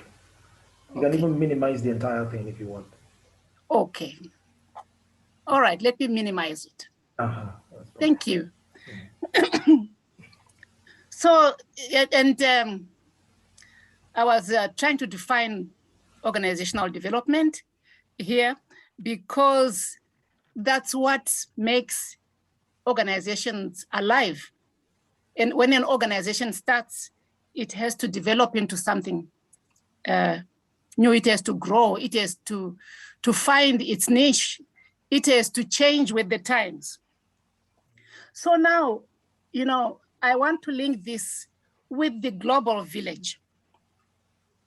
So what is, the cross-continental OD? What happens in one market influences events in another. So now we all know that when we talk of markets, we're not just talking of the local markets, we are talking of global markets. If we look at what everybody's wearing today, we might find that someone is wearing a jacket from Singapore, another one a ring from India, and so on and so on. So this is where the markets have developed. This is how they've developed. So our markets are interdependent. And we've also got technology, and which is also interdependent because I was talking to you, I was telling you I was born before computers, but guess what? I cannot manage in this life without technology. I will soon become irrelevant if I don't have, or if I don't adapt to technology. And then there's the issue of finances. Unfortunately, in this world, money has become important. And there's no way we can run away from issues of money. So now let's go back to the issue of COVID and the global response. So I downloaded this and it's from a report that was done by Lowy Institute. And it is very interesting. The second company, or the second country to give the best response or a good response to the COVID-19 pandemic was New Zealand. I think the first one was Bhutan, which is somewhere in the middle of Nepal and China and all that. And it's a very small country. So I didn't want to put too much prominence to them because I thought maybe being small, they were in a good space to react. But New Zealand has done very well. And that's, I color-coded these countries. New Zealand, I gave green. And then Rwanda came in 7th. And the reason I chose Rwanda is that it's in Africa. So even Africa responded well. It was ranked 7th in terms of its responsiveness to the COVID-19 pandemic. Then we move along to the developed world. The United Kingdom was ranked 74th with a response rate of 38%. And I color-coded them amber, not quite burning, but almost. And the United States was ranked 96th with a response rate of 18%. And that one is ranked red. I've color-coded it red. And then there's China. China, I've given gray. I'm not quite sure what is happening in China, but they've kept it very close. They are playing their cards very close to their chests. But I have no doubt in my mind that there are things that are happening in China, that are positive things that are happening in China. They've certainly shared their vaccines with a number of countries. So that is the global response in a nutshell. So the next question is, how has OLDN been affected by the COVID pandemic? So in the interest of time, I chose 3 areas. There are more. There is the adaptive capacity, there is the resilience, and there is productivity. The adaptive capacity, because those who adapted quickly did better. And then the resilience, those who had systems that could actually take the crisis into their stride did better. And also there are issues of productivity, which have affected all of us. So the organization's COVID test, how OLDN has been tested during the pandemic. The organizational development has certainly been tested in this pandemic. So let's go to adaptive capacity. This is the capacity of an organization to respond to changing external environment. So in my book, it has started with governments. Governments were forced to look at this problem nationally, regionally, and internationally. And they have had to come with regulatory frameworks to deal with this pandemic. And where governments have not woken up to this is where the crises were big. Look at what happened in India. That is because the government chose to focus on the politics of the day and actually did not take the time to make the right decision. The strategies, designing and implementing effective adaptation strategies.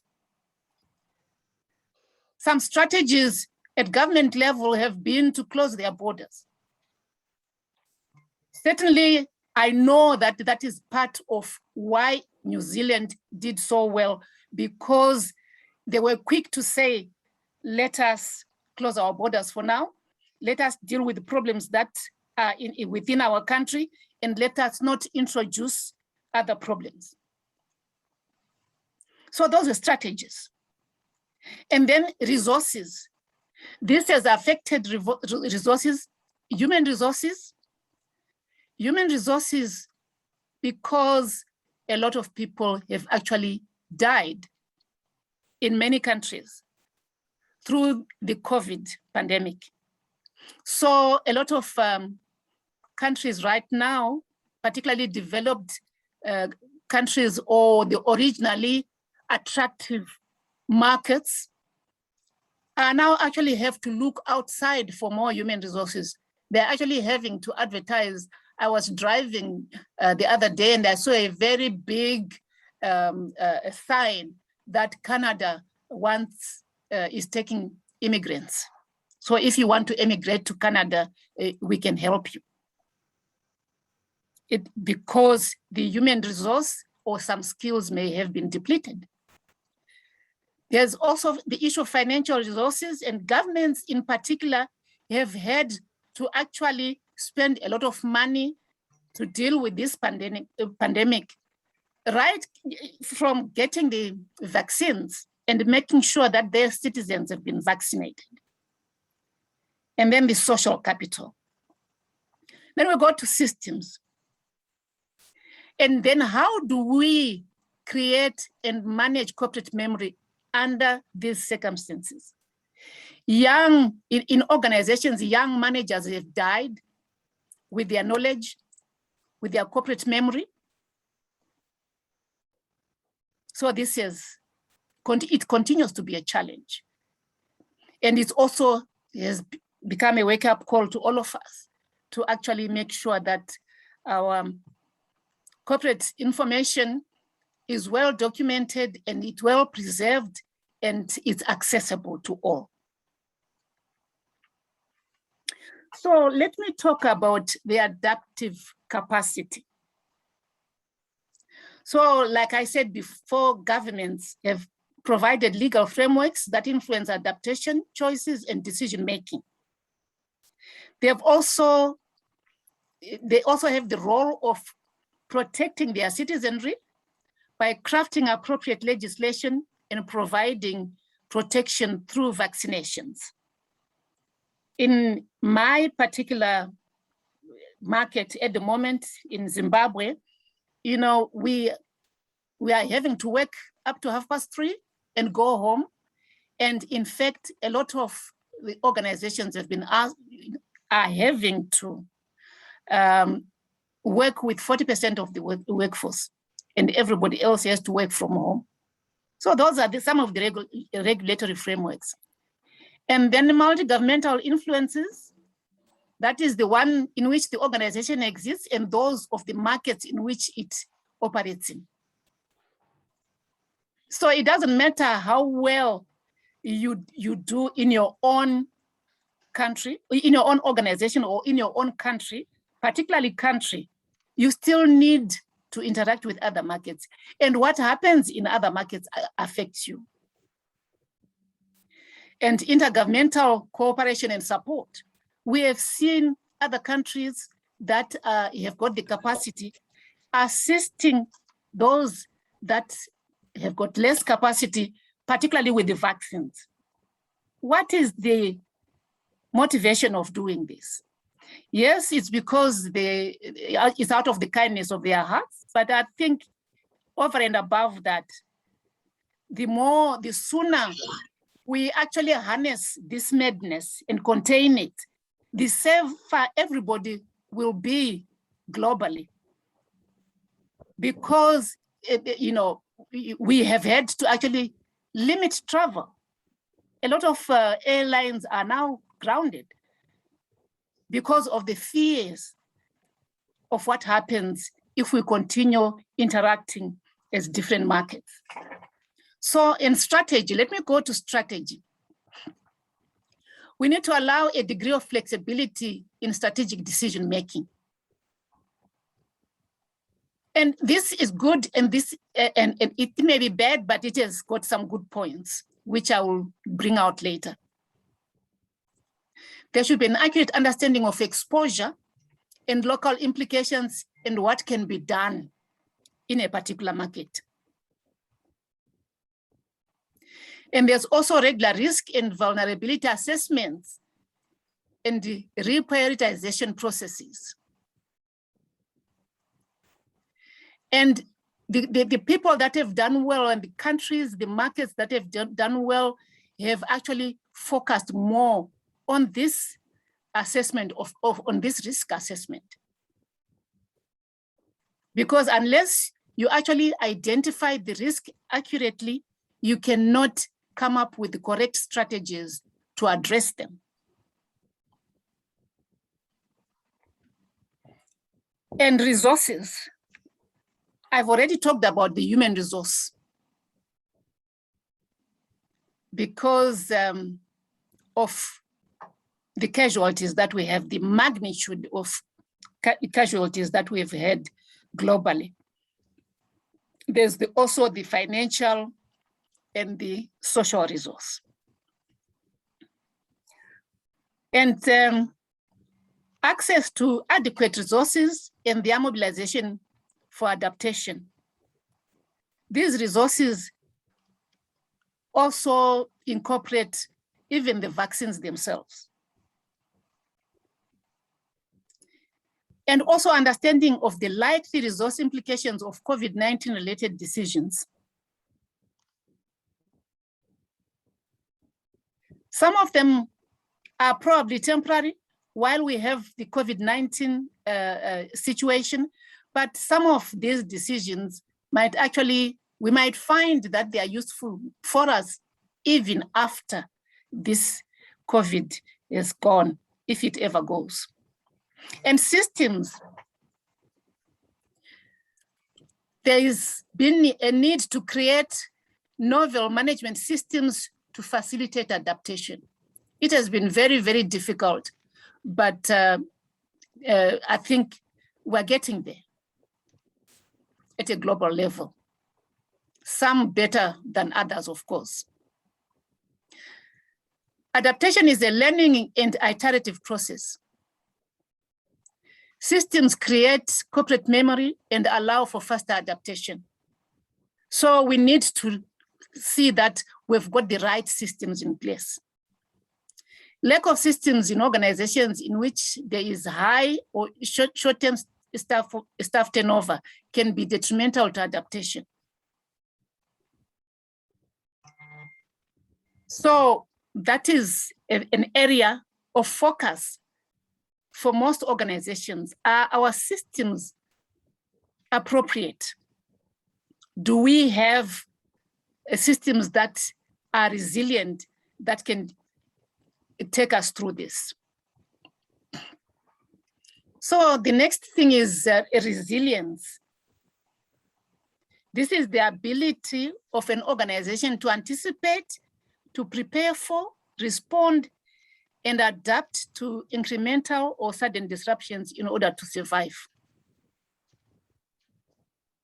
So the preventative control is about monitoring and complying with probably what the government is saying we should do and what the WHO and other global bodies are recommending.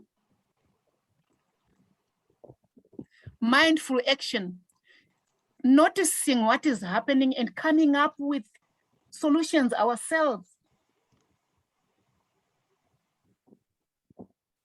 It was amazing. I had a conference meeting this morning with an organization I work with, and we're talking about how even in our own market in this country, different organizations are doing different things. Some of them are holding back certain financial benefits if employees don't get vaccinated, and so on, whereas some are more understanding, more persuasive. So, that mindful action is important because there will be life after COVID. So we need to take actions that we can live with even after this thing is gone. Performance optimization. We need to improve our performance and continue exploiting whatever positives we have. And the adaptive innovation is about imagining and creating new ways of doing things. You know, last year or 2 years ago, we would never have thought we would be where we are now in terms of dealing with this pandemic. You know, even in Zimbabwe, how many people are now working from home and actually delivering? And yet, 2 or 3 years ago, if we had said, no, people can work from home, we would have argued against it, because we would have said all sorts of excuses why it can't happen. You know, they won't work, they'll go shopping, and so on and so forth. But here we are. So resilience. We need to think about preventative control, which can be achieved by means of risk management and standardized global procedures. We need to communicate globally. We need to look at what others are doing, and if it's working and if it makes sense, we should copy. We should follow suit. Resilient organizations take precautionary measures in the face of potential problems. So while we proceed with caution, the issue though is that we need to do something quickly. So it has to be a combination on speed. Business continuity plans, and training for emergency responses. We want to be here long after the pandemic. So we need to look at our business continuity plans. And we need to train our teams if that is what it takes. We need to train our nation if that is what it takes. Evaluation strategies for managing global inbound supply risk. How do we manage that?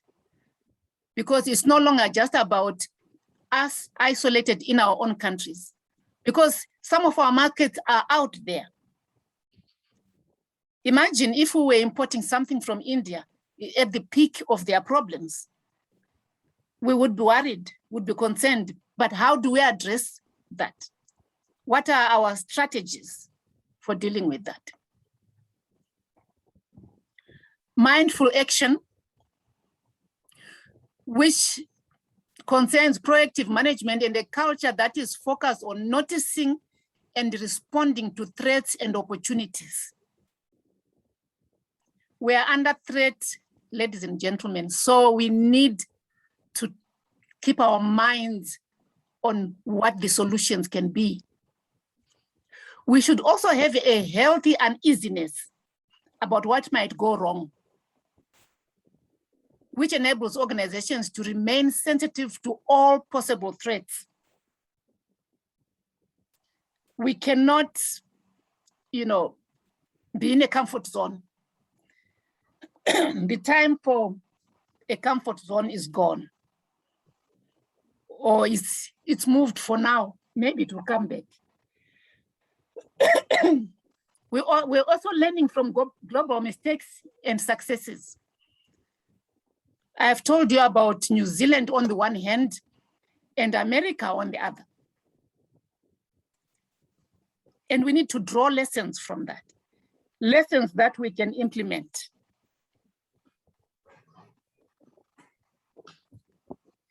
Performance optimization, driven by globalization, the need for downward pressures on costs, and the aim of improvements in shareholder value.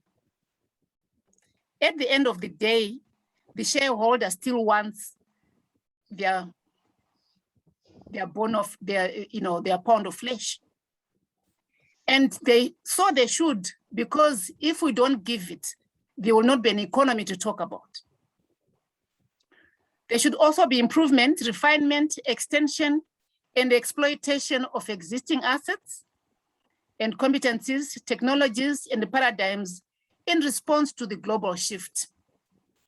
Adaptation, changing before the cost of not changing becomes too great.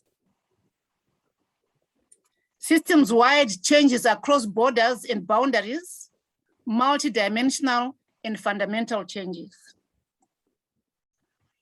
Productivity, which is a measure of the capability of performance or performance of a person, machine, organization in the global setting.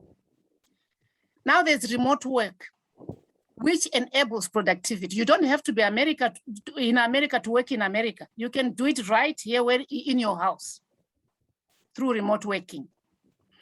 The global supply chain, vulnerability from global value chains. We have to find ways of dealing with that. Brain drain, I have already talked about.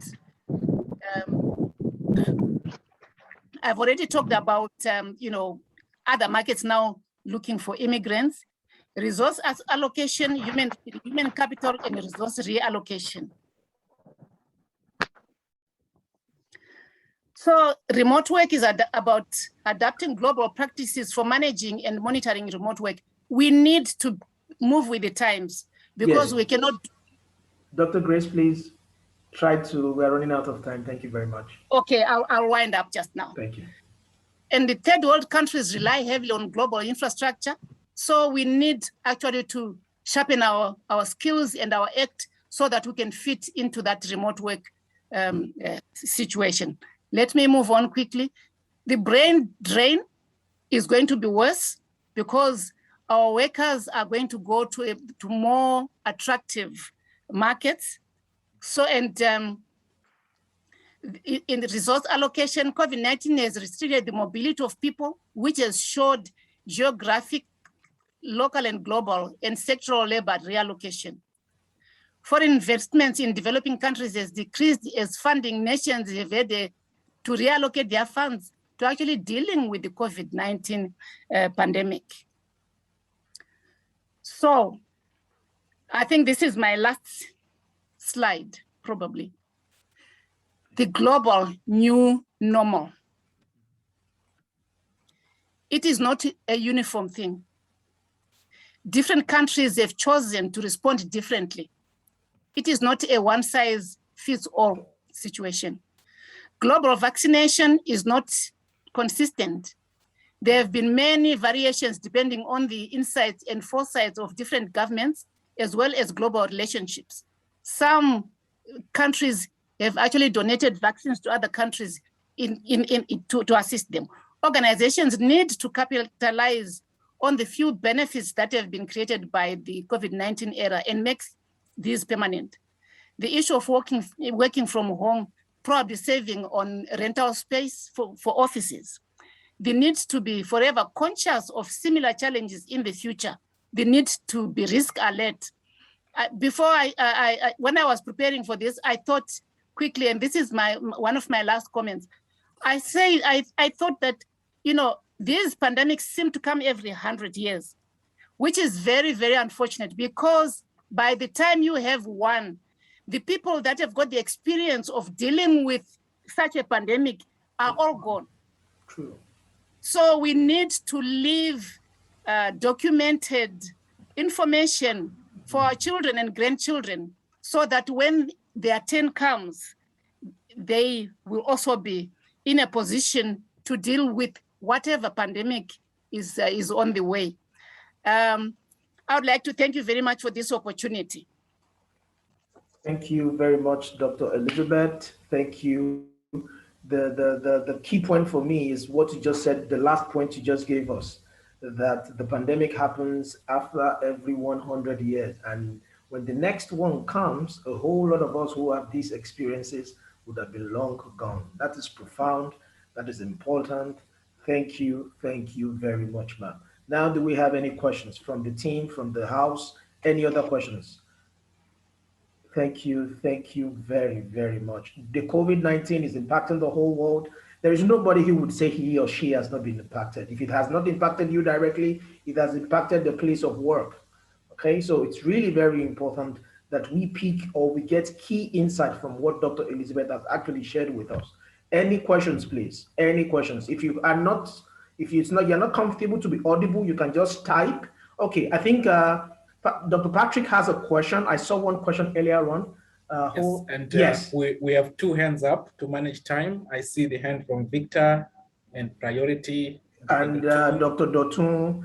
Okay. Yes, we just manage time with those hands. Yes. Okay, fine. Let me give it to, let me read Dr. Patrick's message first. He said, Ma'am Elizabeth, with disruptors that are global and within organizations and nations themselves, if it is better to think as an hierarchy, is it better to think as an hierarchy or facilitate network thinking? That's the question.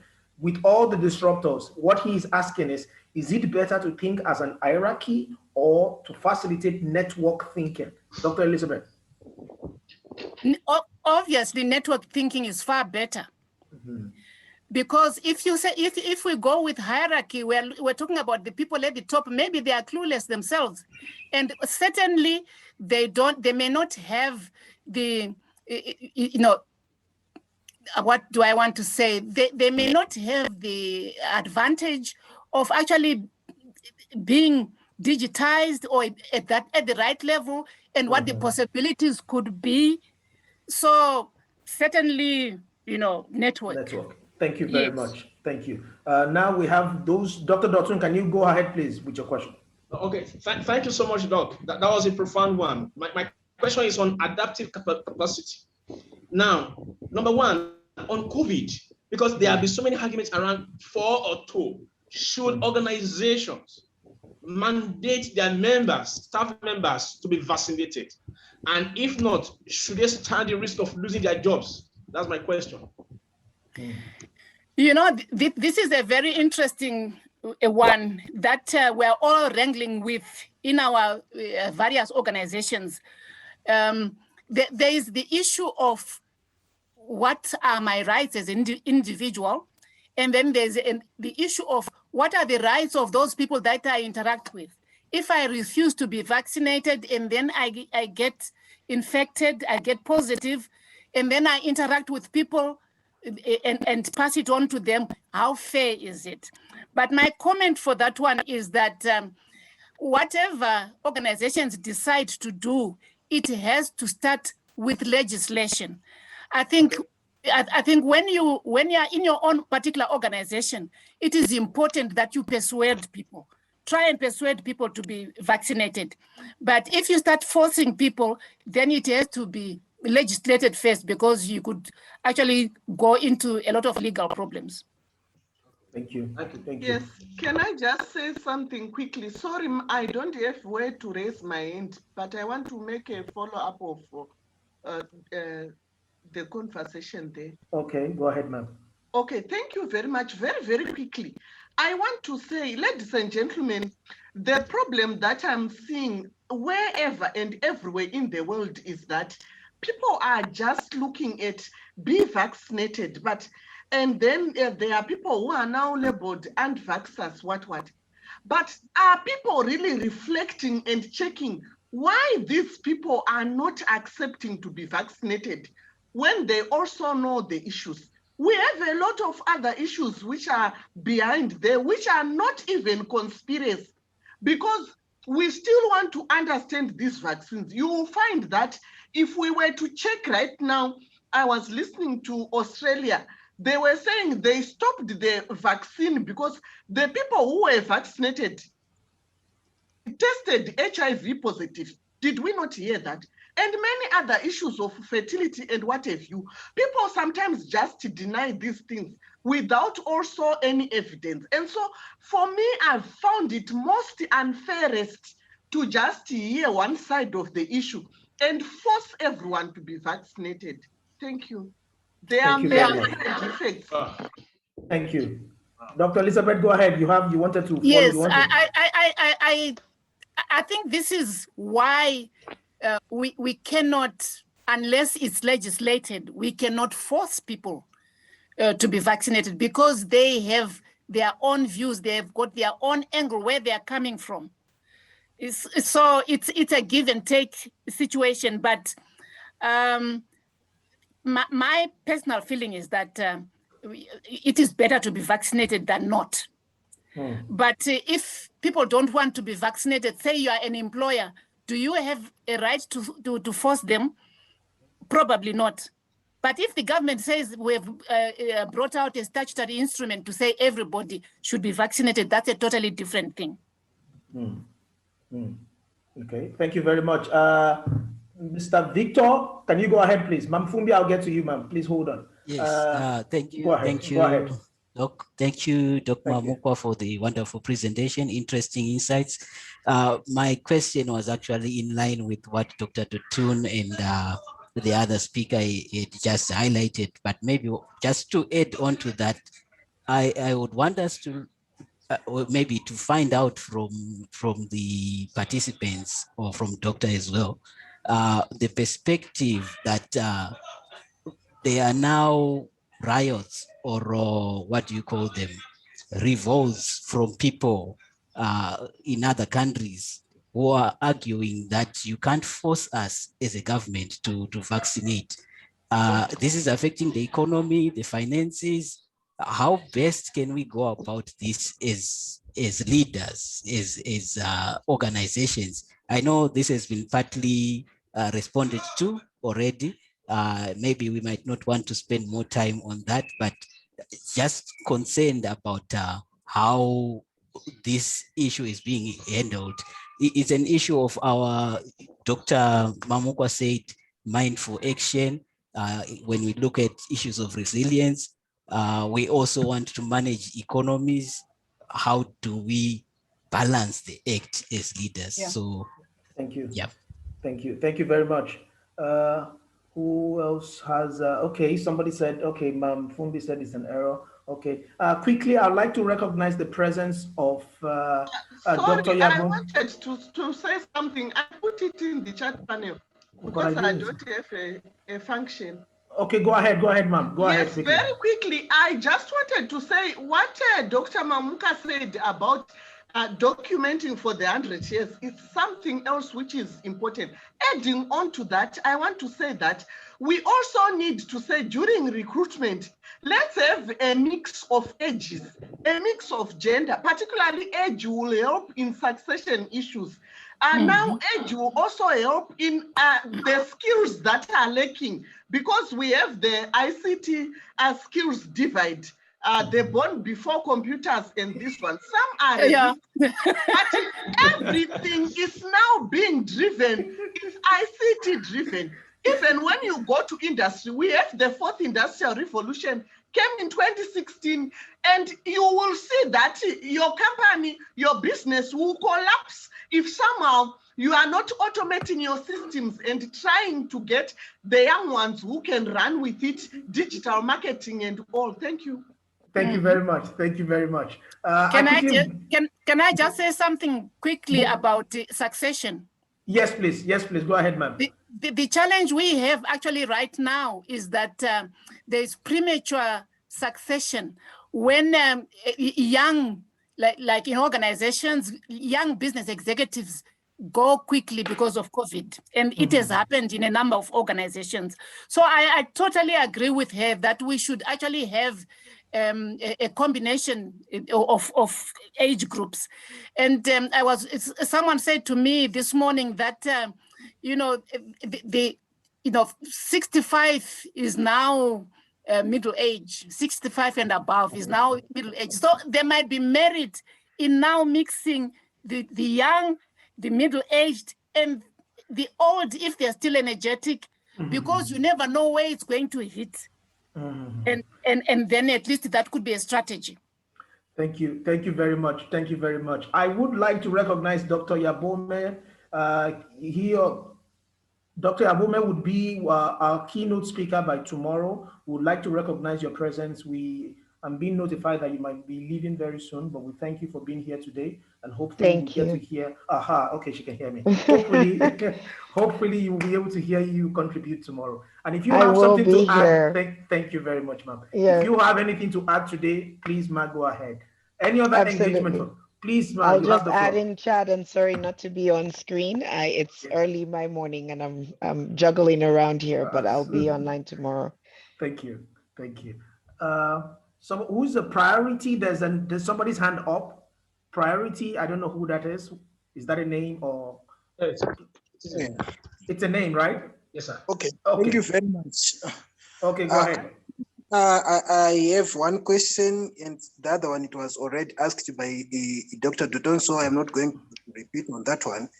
But my question to you, Dr. Elizabeth, is that I am seeing something, especially in the context of Zimbabwe, where we are having a situation, despite the fact that the pandemic gave us a lesson, or sort of a change which was forced by a pandemic, a change on working conditions, where we are seeing that working from home is doing well, as you said it. But I'm still seeing that organizations and also employees, they are like, if it happens that the pandemic is to end anytime soon, let's say maybe in a few months and so forth, they are still pushing to go back to the traditional norm of having people within offices, having them at workplace in one building and so forth. In your own perspective, how do you think is the best? Can we rally behind educating the successiveness of these strategies which we are seeing in working from home, online working and so forth, or else we can push also the organization to revert back to the traditional way of attending to work? Because I am seeing that to most of the organizations, especially in the Zimbabwean organization, in the Zimbabwean context, they are pushing to go back to the traditional way of working setup. So I think I might need some clarification in your own perspective in regard to that. What I think is that organizations will make the economic decisions for themselves. Let me tell you, I know if there's anyone from Stuart Bank here, and I'm saying the wrong thing, let me know. But I know that Stuart Bank has actually sent their managers home with their office furniture. And it's like a permanent position. And then there'll be a sprinkling of people that work from the office because of the nature of their job. Now, if I was Stuart Bank and I was renting premises for $40,000 and I have the opportunity to reduce that to $15,000, what do you think I would take? So I don't know if managers are doing their work. I think they will be the first ones to recommend to their boards that, look, we've seen that working from home works. So let's structure it this way. Thank you. That's my thinking. Thank you very much. There is a comment from Dr. Yabome on the chat room. She sent a link, and according to her, she said employers cannot force employees to be vaccinated. Also, for your information, here is an article from the Australian vaccine. Okay, the whole information is there. She shared the link accordingly. Please, let's refer to that for more information. Ma'am Maureen, do you have something to add, please? Yes. Go ahead, ma'am. Okay. It's just a remark that I want to make. I want to highlight the fact that the New Zealand leader, who is the Prime Minister of New Zealand, Jacinda Ardern, was ranked the second in the global response to COVID-19 rating. I would like to use this opportunity to affirm again that organizations should begin to look at the need and the imperativeness of having a gender-friendly policies in their organizations.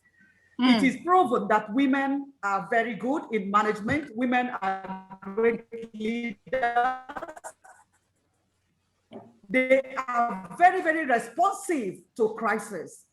And that's a flags up. I want every organization to ensure, not just organization, government, that gender representation in organizations, institutions, or wherever we have created a setting for human beings to work is a serious subject. And we should no longer relegate the women, because they are powerful and they can actually change the world if given the right space and opportunity. That's just the remark I want to make. And I want to use the opportunity to congratulate the woman who is just 41 years old. So when we are talking about gender equality and diversity, we are looking at letting women be well represented, and of course also using younger people to manage offices and the leadership.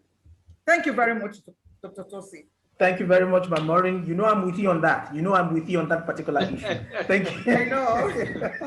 Thank you very much. Thank you. There is some content from Mama Dupe Abolade. I think see, for me, please let's read that. I think that's a reference point for us. For me, the whole rights about whether we should be vaccinated or not, it's a whole sensitive topic. And I like to go with Dr. She said something. I apologize, your name skipped my mind. Now, she said something. Yeah, Mamukwa. You said something. You said something that we need to understand why people are not getting vaccinated in the first place. I've been vaccinated a long time ago, okay? But if I can make a choice to be vaccinated and there's somebody in front of me who says, I'm not going to be vaccinated, we need to sit down and find out the reasons why this person is not vaccinated. President Biden is holding social media responsible because they allowed false information, conspiracy theories to go around convincing people that this is not right, this is not right. But either way, whether people should be vaccinated or not, I am not of the position that you can threaten people's livelihood because you want them to be vaccinated. There are other tools in the management toolbox that you can use to convince them otherwise. Okay, maybe motivate them one way or the other. And we have institutions, professionals who are or who should be tasked with motivating people. The medical doctors, everybody has got a medical doctor or a personal doctor. They can talk you into vaccination if you have any hesitancy. Okay, and I think maybe the CEO of a company can have an in-house doctor who would come in and talk to people. There has to be other ways that are much more effective than threatening people with their livelihood. Because the truth is, the person who you are threatening might actually be one of the best resources that you have. So am I supposed to do it? Yeah, am I supposed to do away with my company because he or she doesn't want to take COVID vaccine? Okay, it's a whole lot of new horizons. I agree with you, Doctor. It's a whole lot of new horizon that we need to focus on and have this conversation. But thank you for coming up with these conversations. And this is the way we need to talk about this, because it is the only way we talk about it that will actually find a common ground for us to proceed. There's another comment again. This is need for a quick research. Absolutely. Research. I always back every form of research, maybe because I'm in the academic system. For me, it's always about research. Somebody said they want to go back to the office because the office is their second home. For me, I am a lecturer. I don't know how to lecture sitting down. So you've been punishing me, asking me to sit in front of a PC. Okay, so I've been doing it for the past over a year now. I'm not finding it easy. I just want to go back to class, move and engage my students. This whole sitting down in front of a camera, I'm not a superstar. I don't want to do this superstar thing, but hopefully the world will get back to normal. Thank you very much, Dr. Elizabeth, and thank you very much for everyone who has participated in this conversation. For the sake of time, we have to move on. Dr. Justin, are you there with me? Thank you. Can Dr. Mamukwa stop the screen sharing? Yes, let me do that. Thank you. Okay.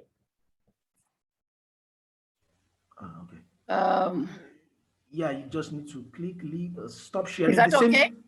No. Okay. No. No, Thank you. It's done. Okay. Thank you. BBC, I told you. That's fine. Okay. ISODC, Dr. Justin, do you have content for them or you have a representative for them?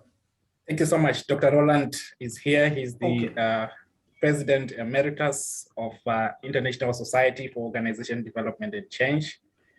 We are humbled by the support that they have been giving us since we started.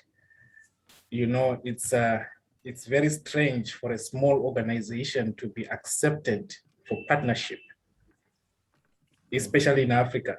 When we approach these so-called big organizations for affiliations, they tend to look us down. Small boys like us from Zimbabwe, we are considered nothing.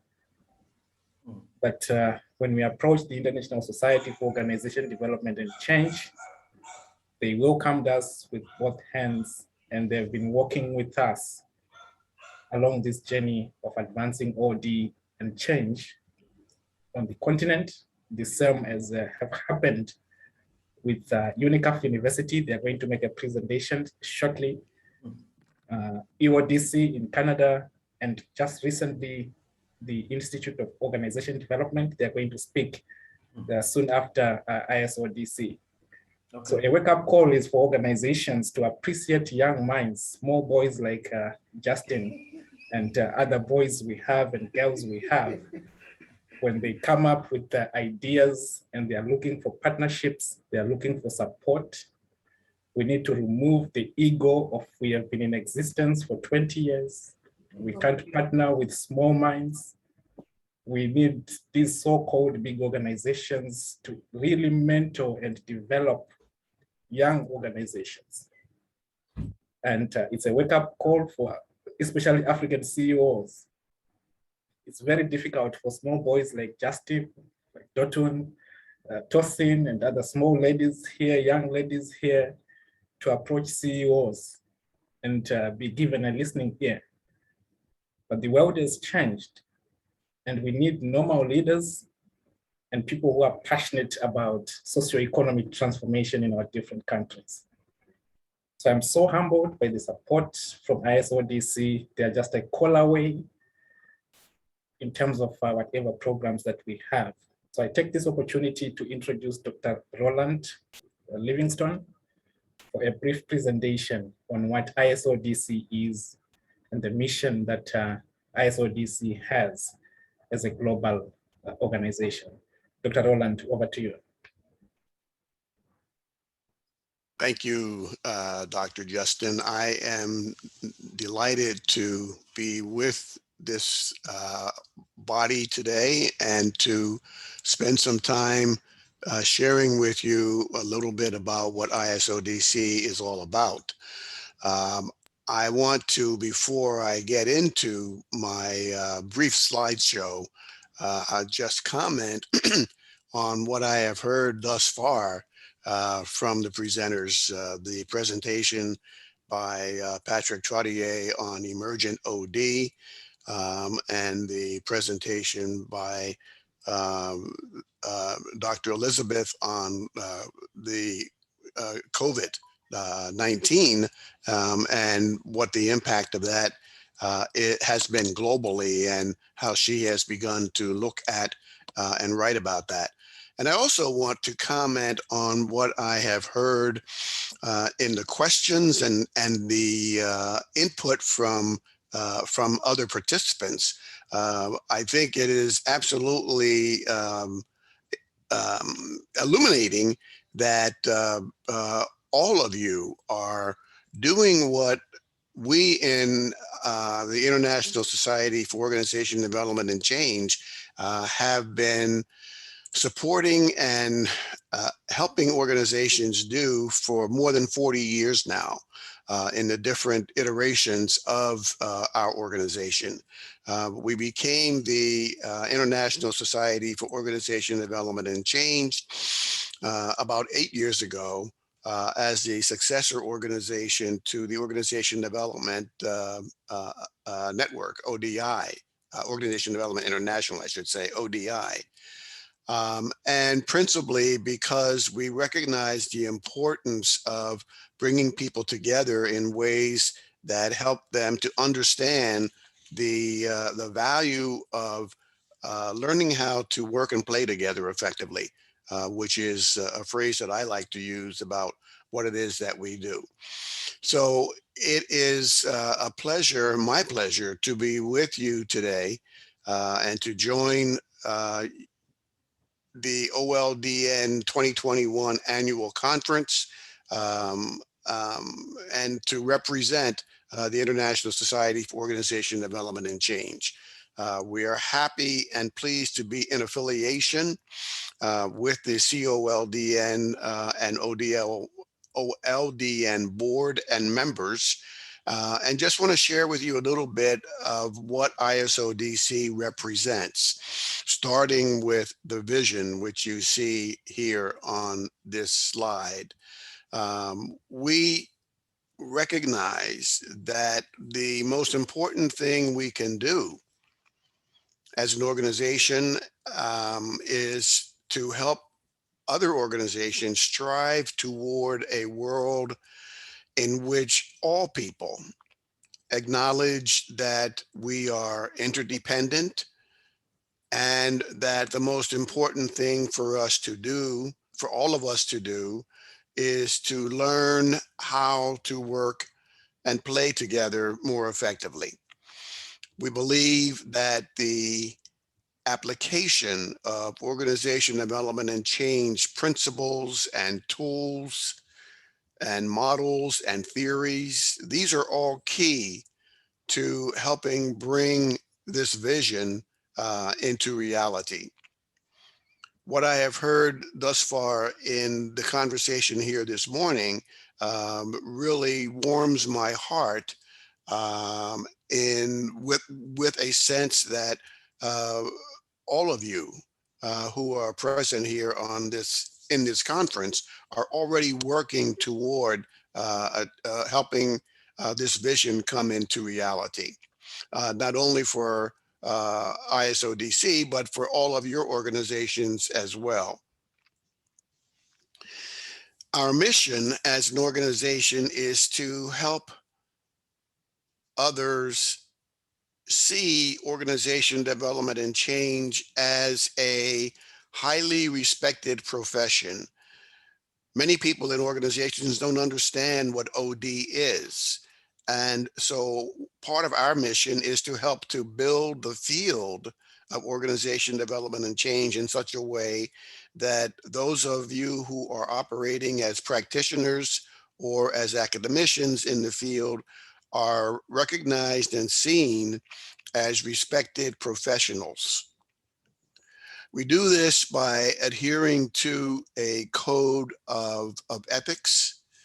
We do this by publishing the highly regarded Organizational Development Journal, which is a peer-reviewed journal, in which we feature research and thinking about individuals and organizations working together and how they work together to create a worldwide society that embraces inclusivity and transparency in human interactions. I've heard many comments here today about the importance and value of inclusion, diversity and inclusion, diversity of thoughts, diversity in genders, diversity in age, but the inclusion of all of that and that it be done in a way that is transparent in helping to enhance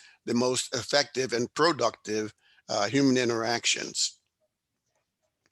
We also do that by recognizing individuals as registered organization development consultants who have gone through a course of study and or practice by which they have acquired knowledge and skill of the principles of organization development and change.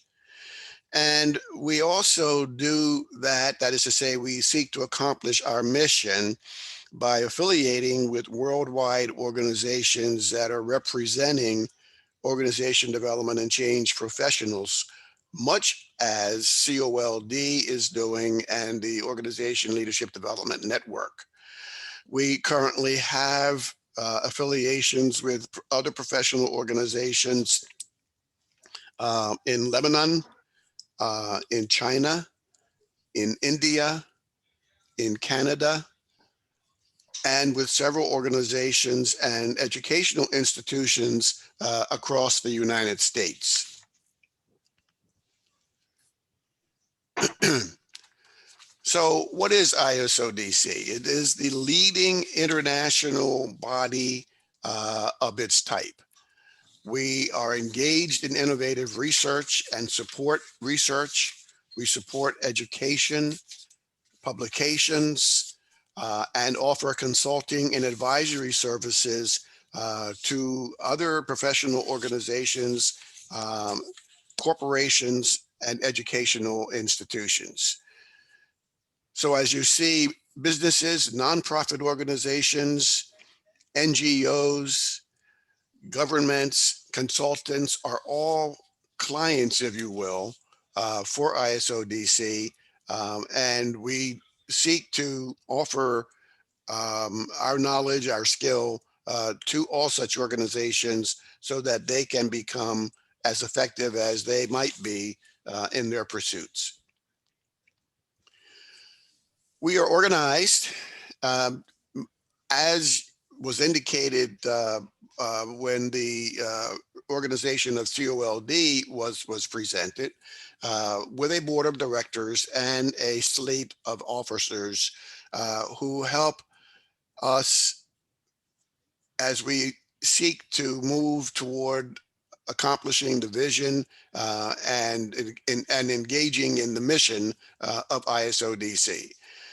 Delighted, as you can see here, that we have members of our corporate board of directors, including Dr. Justin, who became a member of our board last year. And we have benefited greatly from his participation on the board already and look forward to his continued participation on the board. The International Board of Directors is represented by individuals in South Africa, in Canada, in New Zealand, in Mexico, in China, and in the Netherlands. We have individuals who have served as directors in the past who continue to provide counsel and guidance to the organization, though they are no longer serving as members of the board. And those individuals' names you see here as well. I am representing the organization today as one of the presidents emeritus. I guess that's the title that I have been given since I am no longer the president. But Dr. Joanne Preston is our president. She asked me to represent the organization here today because she has to be away attending the Academy of Management annual meeting. I believe that meeting is also being held virtually. But Dr. Joanne Preston is our current president for ISODC, and you see the names of other officers as well. We are an all-volunteer organization. We don't make a lot of money. We don't seek to make a lot of money. We do want to have individuals who participate in the organization recognize the value that they get from participating in the organization by joining and paying a membership fee. And the list of fees is shown there. The fees are adjusted. Those fees, I should say, are in US dollars, but those fees are adjusted for non-USA residents in accordance with how the financial or the international financial organizations look at the value of the dollar in other parts of the world. Members of ISODC can use the designation Registered Organization Development Consultant or Registered Organizational Development Practitioner. As a member of the organization, conference fees are waived for members depending on the cost of the venue or the cost of the manner in which a conference may be presented. The Organization Development Journal, which is our peer-reviewed journal, is free to members, to all members, online. It is an online access journal. We got out of the business of publishing a journal because it was, that is to say, the paper publication of the journal, because it is quite costly to publish it and then to mail it out to members. So we make it available to members online. We do still, however, print some copies and make them available to libraries that wish to have printed copies, educational libraries. We have an ISODC newsletter, which is an opportunity for individuals who perhaps are just getting started, thinking about and writing about and researching the field of organization development and change. And the newsletter gives individuals an opportunity to publish very brief articles in that vehicle. We also provide awards at our conferences. We provide opportunities for individuals to present at webinars. It may be that you have a topic that you would like to present at a webinar, because we want to facilitate the dissemination of ideas. The webinar is an excellent way to do that. So if there is an idea that you have that you feel is worth putting out for other people to think about and to comment on, and to just explore, you certainly are welcome to offer a topic for a webinar, and it is very likely that it would be accepted. We also offer professional development workshops and numerous opportunities for networking with other ODC professionals. These are the things in which we believe, and I don't think I need to speak at length on any of them. I believe what I have heard from you all thus far today is indicative of the same things that ISODC believes in. It is clear to me that the leadership for COLD and OD, the Organizational Leadership Development Network, is in sync with the same kinds of things that ISODC believes in, as you can see from this list. That's enough to say about that. Lastly, if you want to contact us, we are easily reachable by mail or by email or through the ISODC website. Again, I am delighted to be representing ISODC here at your conference today, and look forward to hearing the other presentations that I'm able to stay connected to here. And I thank you for the opportunity to join you. Back to you, Justin.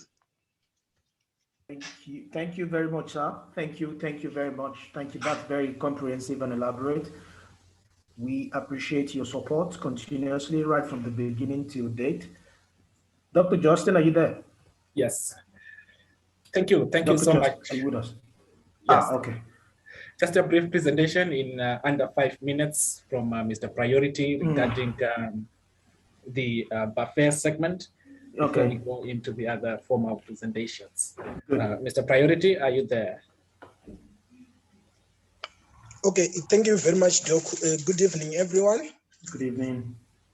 I want to believe that I'm audible. You may yes, just you are. You are. Okay, thank you very much, and thank you very much for reflecting our presentation. Okay, firstly, my name is Priority Mbao.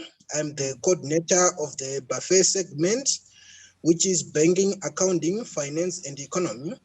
So let me just run down into my presentation and my update of our report as the buffet segment. As it has been highlighted before that the OLDN have got 8 segments, and this buffet is one of the 8 segments, which is concentrated on banking issues, accounting issues, finance issues, as well as economic issues. And our main objective or our main goal is for us to profile some OD intervention to some contemporary issues surrounding these 4 segments within this sector. So allow me to just run down an update to all the members of where are we coming from, where are we now, and where are we heading. So as the OLDN buffet, we had our reports which we are about to just produce anytime soon. We are done with compilation of that report, but the report, the main aim of that report, which we had come up with, is to provide some solutions as well as some practical recommendations, which reduce some existing contemporary gaps or some existing contemporary governance issues, as well as banking issues, as well as accounting issues and financing issues, which are currently affecting our economic setup within the finance sector and also the accounting sector and the economy sector. So we are to produce this as some interventions which can be done from the OD perspectives, as we all agree that the function of an OD is to provide some solution despite of which part of arm within maybe the finance setup or the economic setup or the accounting setup, we are there to provide some solutions. So our reports, it will be there to give some practical recommendations basing on practicality of these recommendations, not only recommendations which are just theoretical, but which are based on a practical practices. So to move on, this is like the summary of our main objective within our report. But within our reports, we also have our main highlights, which we profile that for us to achieve this main objective as the buffet segment, we are focusing, we have focused mainly actually on contemporary issues that are currently affecting the banking sector, the accounting, finance, and economic status of various economies, not only Zimbabwe, not only Zambia, not only Nigeria, but from a world perspective. Why? Because we are believing that these recommendations and these practical interventions which we are doing, it's not going to help only the economies of Nigeria or the economies of Kenya, but it's going to help various economies, given that we are in this challenge of a pandemic situation. So to just include or mention some of the few highlights which we are having within our report is that we are seeing some issues in terms of managing household finances. So we are going to have a section of managing household finances during the post-pandemic. We know very well that this pandemic is going to leave us with some scares which will remain for a long time, but we need to know how best can we manage our household finances. This was done by Professor Feliz from University of Putra in Malaysia. And also we have profiled actually some predictive risk intelligence strategies, because we know that, and we want to acknowledge that this pandemic have posed some risks which we cannot directly attend to, but we need to have some contemporary strategies. So as OD, from the buffet perspective, we are to give this a practical intervention. So to also inform organizations if they are ready to embrace these strategies to annihilate some risks which were posed by this pandemic. Apart from that, we are also going, the report is also going to cater on financial inclusion, which was done by Dr. Abel Shola, and also a framework for taxation in natural resources. This was done by Mr. Ephraim Armstrong. Then also we are going to have a social capital and its effect on banking development. I'm very happy that through the presentation by Dr. Elizabeth, she also touched base on social capital. This is one of the area also which is going to be catered on in this report. There are also other various aspects, like the banking customer experience, the co-interjection and the progressive between the two, which was done by Ms. Gloria Murwira. It's also going to be part of our report. So as you can see, that the report is coming with various issues, especially in this time where we are having this pandemic. And also we are, most of the institutions, financial institutions, the accountants, the economy, they are trying to find out some solutions to deal with some risks which are being posed to them with this pandemic. So we are saying this report is going to proffer some practical Mind you, as I said, and I'll keep on emphasizing that our solutions and our recommendations, they are based on practical processes, which is it's something which can be just copied and pasted within an organization and seeing things starting to change. So our expected outcomes after we have done this is that we are all expecting to have a proper model to deal with these current issues within the banking, accounting, finance, and economic sector, and also to have some of the practical interventions which can be put in place by various organizations. So this will be the main highlights within our report as the buffet segments within the OLDN. Then apart from that, I think it's also of good interest for us also to just highlight where are we within our roadmap as the segment, because we have got our roadmap, our framework, which shows where are we coming from and where are we going. So as you can see, we were doing some of our active engagements within the members of the segment, where we started with some individual engagements within our segment, and also a group engagement where we had some of the international forum, which we held on the 22nd and the 23rd of January 2021. And also on that one, we're just highlighting and sharing some insights on where are we able to profile some practical solutions, as I had highlighted before. Then today, as you are seeing, we are now on the international conference. That's where we are, but we are also heading somewhere. We were doing these things based on our research and our experiences and proffering some practical solutions. But now we are heading to a practical engagement with various stakeholders who are being affected by these identified contemporary issues within the banking, accounting, finance, and economic segments. So this is like our next step after we have done this presentation to you as the buffet segment. Then after that, given that we have done the practical engagement, we are also going to have a practical presentation of our report findings, of our report to these identified stakeholders, which we first practically engage, so that they will have a full appreciation of the value addition which we are proffering at the buffet segment to the various segment of the banking sector, finance sector, and economy. I think if we are, after this one will be done with our report, we'll be looking forward also maybe for coming up with another report looking to other perspectives and other contemporary emerging issues. So I want to thank you for this opportunity which you gave me also to just run down through this presentation on the summary of our report as the banking, accounting, finance, and economy buffet segment. Thank you very much, members. Thank you. Thank you very much, Mr. Priority. To be honest, you make me feel like I should join the banking industry with your robust presentation. Thank you very much. That was profound. That was nice. Dr. Justin, we should be having a presentation from UNICAF, I think. Do we have a representative in the team? Correct. Yes, Dr. Christine is there. Okay. Dr. Christine, are you with us? Hello. Let me see. I am. Okay. Good to see you. Good to see you. And good to see you others too, that man. are already here. Thank you very much. You have the floor, man. Please go ahead. Thank you so much. I'm going to share my screen. Absolutely, you can.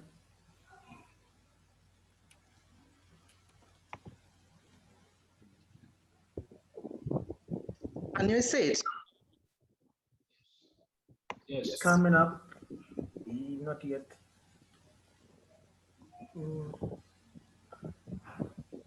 It's blank. There's nothing there. Really? Oh, yeah. dear.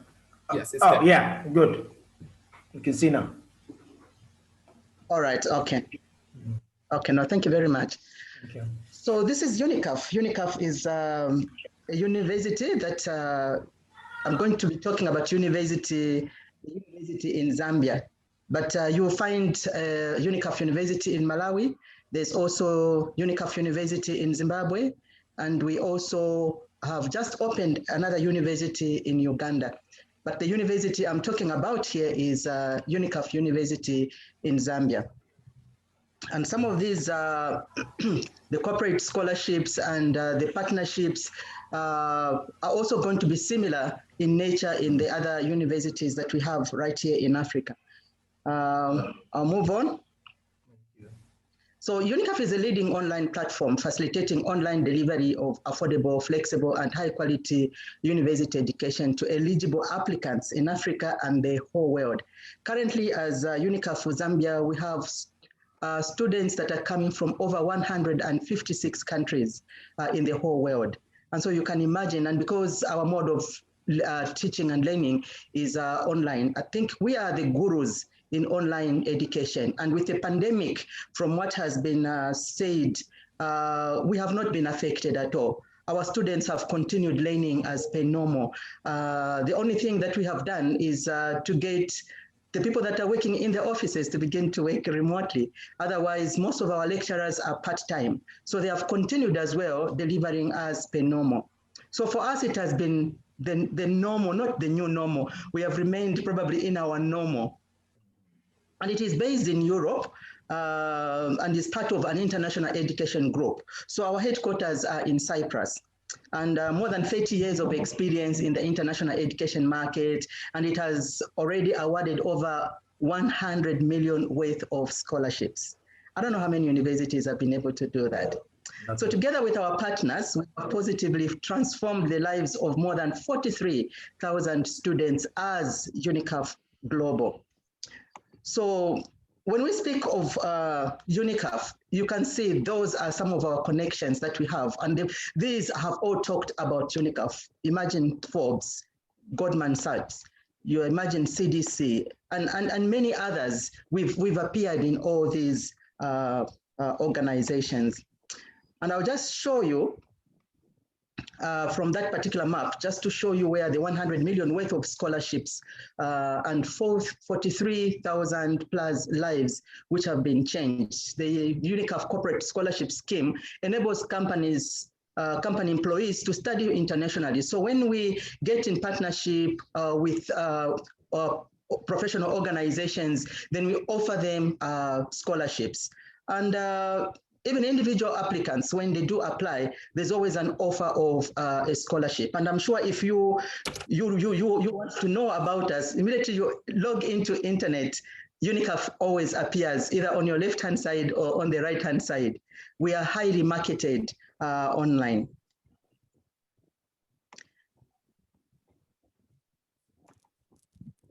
Moving on.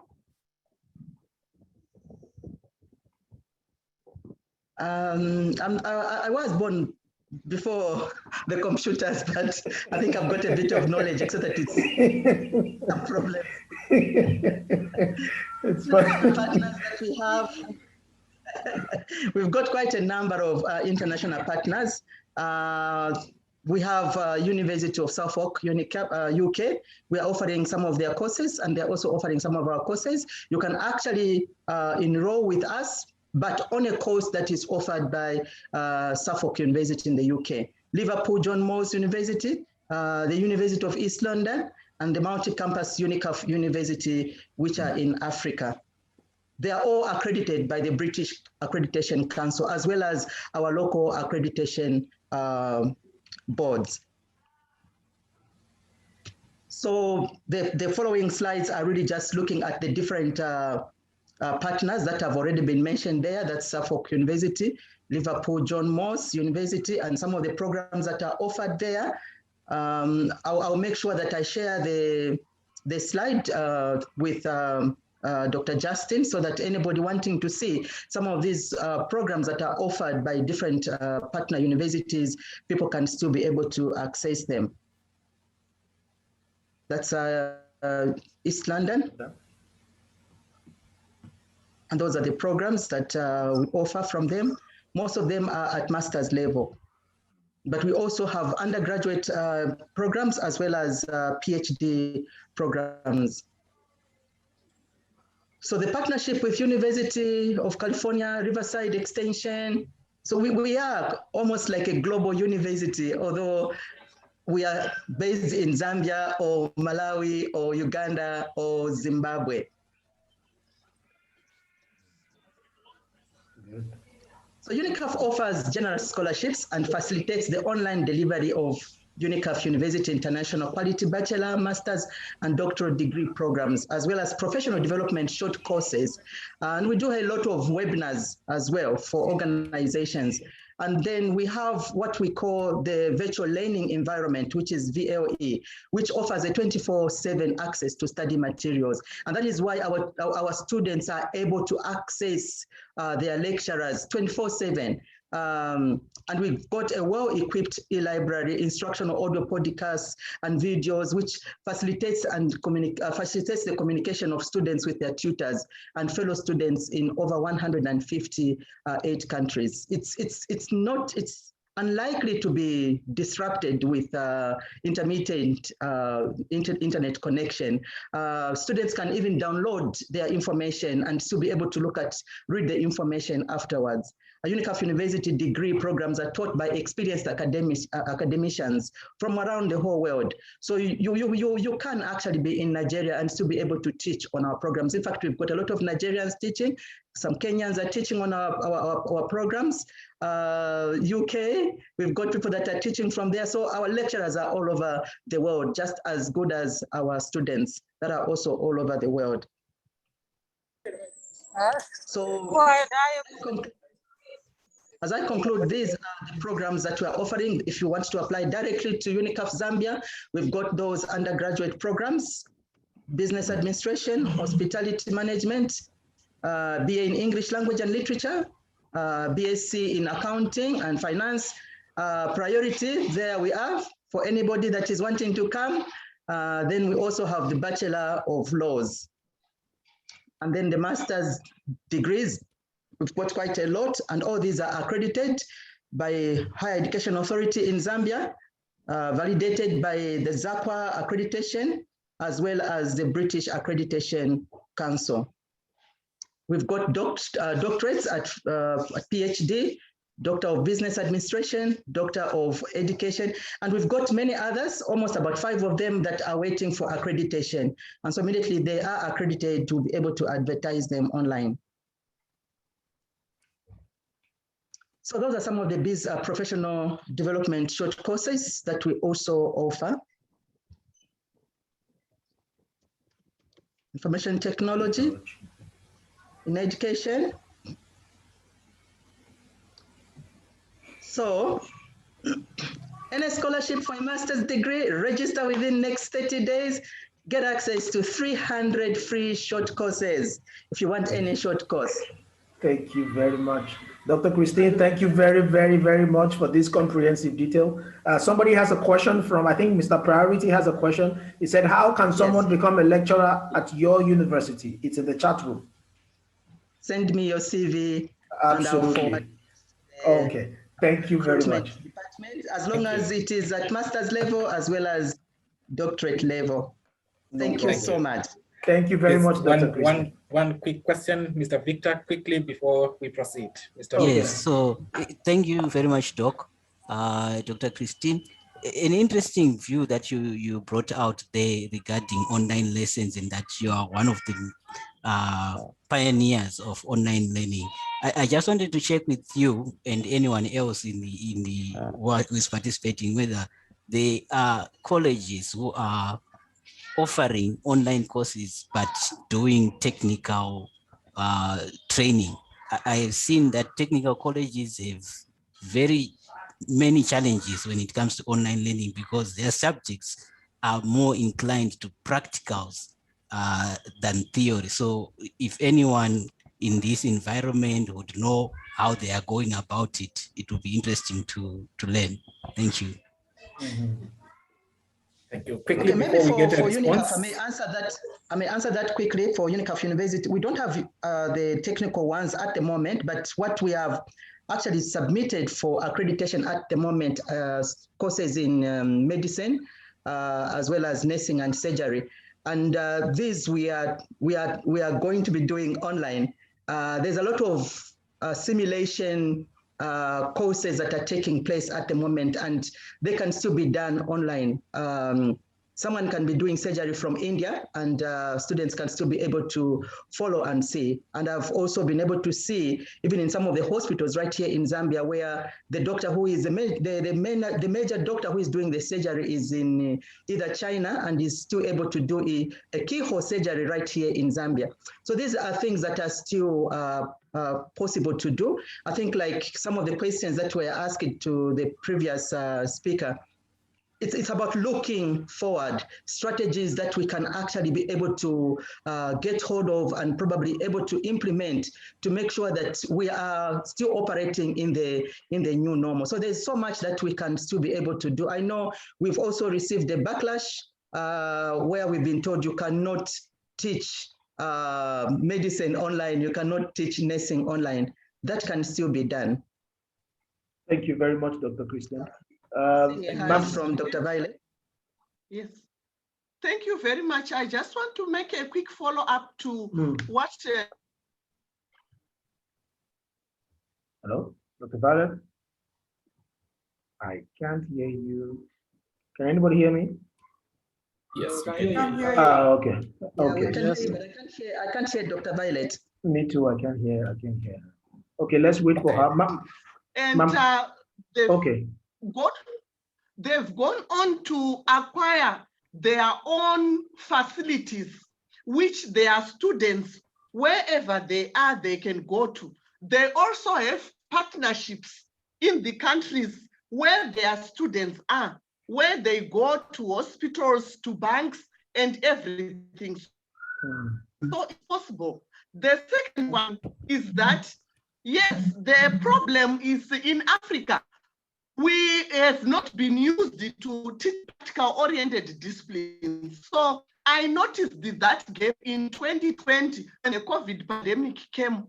So what we did is the AAU now in the workshops unit, I'm now doing the awareness of the available software platforms and whatever can be used to teach practical-oriented disciplines.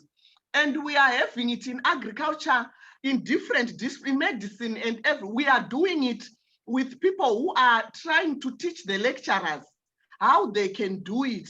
And so people can also get it's possible, and even the live practicals can also be done while it's possible. Thank you very much. Thank you. Thank you so much for that, Dr. Violet. In fact, anyone who wants to become a lecturer, they go through a 2 weeks online training to make sure that they get adapted to the virtual learning environment and understand exactly what is going on. You can never delay a student's work because our students' information system is very serious. They'll get in touch with you, that you respond to a student who asks a question. Good. Thank you very much, Dr. Christine. Thank you, ma'am. There's a question in the chat room from Akbar. He said, any scholarship opportunity for Afghanistan? I think what he means is from Afghanistan applicants, any scholarship opportunities for them? Hello? Dr. Christine, are you there? Oh, okay. Dr. Christine, can you hear me? Sorry. Okay, yes. Yes, I was unmuting myself. It's yes, fine. that is possible. It is very, very possible. Our call center will get in touch with immediately they do the application, our call center picks it up immediately, and then he's going to be assigned to somebody who will follow him up until the scholarship is awarded and all other issues are awarded before he can even be registered. Thank you very much. Akbar, I hope that's clear. Akbar Danish, I hope that's clear for you. Ma'am Fumbi, your hand is up. You have a question? Hello? Ma'am Fumbi, are you there? Okay. Maybe I'm here, but I don't have a question. I think technology wants me to ask a question. I don't have one. Okay. No worries. I have one. Okay, Mamori, go ahead, please. All right. Thank you very much, Dr. Tosi, for the great job. Thank you, Dr. Christine. That was very informative. I've been waiting for this clarification about UNICAF because I realized that they are almost all over the world now. And you mentioned them having a backlash.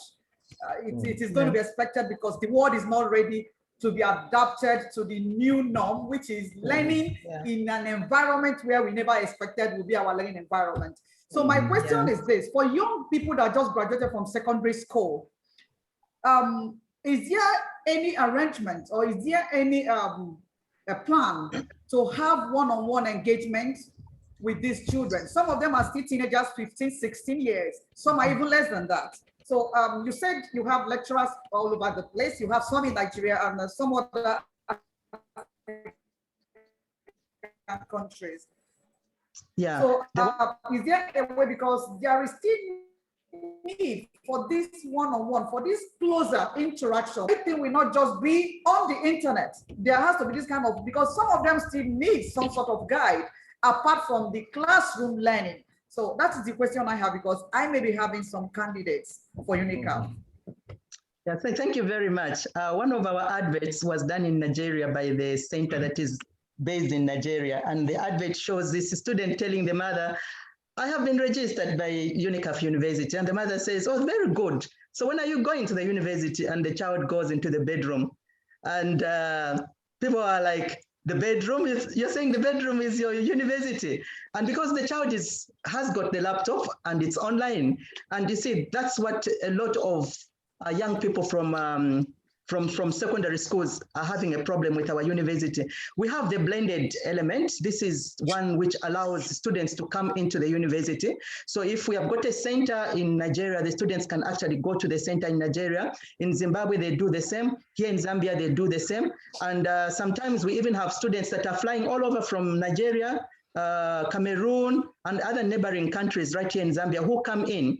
And some decide to stay, although they are doing online, but they still come to the university. Once in a while, they say, I didn't understand this, and then we organize a lecturer that comes in and is able to sit down. We've also got an internet facility right in the university for some of the students who may just want to come in and be able to learn. Even a physical library just for some of the students within the country where the university is located. But we also have other students who are very far away. Those, it is quite difficult to do any blended learning with them. So the ones that have got more of a privilege are those within the country where the university is being hosted, or those that are probably in the neighborhood and they can easily fly in and access some of our blended learning facility.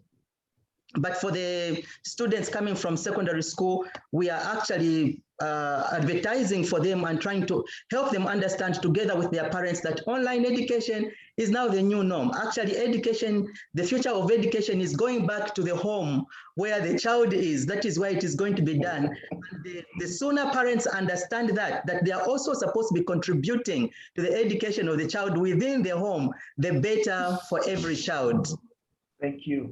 Thank you very much, ma'am. Thank you. That's really very... All right. Thank you very much. Thank you. Thanks. That is a good enough explanation. I have a question. Yes, ma'am. Go ahead, ma'am. Okay, thank you very much. Sorry for the inconvenience. My end thing is not working. Okay, thank you very much. So, Dr. Christine, there's a major issue why normally there is and there was resistance for online teaching and learning, issues of assessment, issues of exams. So I want to find out from you, how have you been able to give trust to the employers, trust to the parents, and in higher and tertiary education that your product does not do those things and you have all the things that can block the assessment issues and academic goals? The funny thing is that when it happens in Africa, people who always raise a lot of dust like a cow has just gone running past someone. I did my master's in the UK, and the kind of assessment that was done was through assignments. And here I am. I'm actually very marketable. I think I can get a job anywhere without that examination facility. But when it is here in Africa, you find people are thinking the exam is the only tool that should be used to assess a child.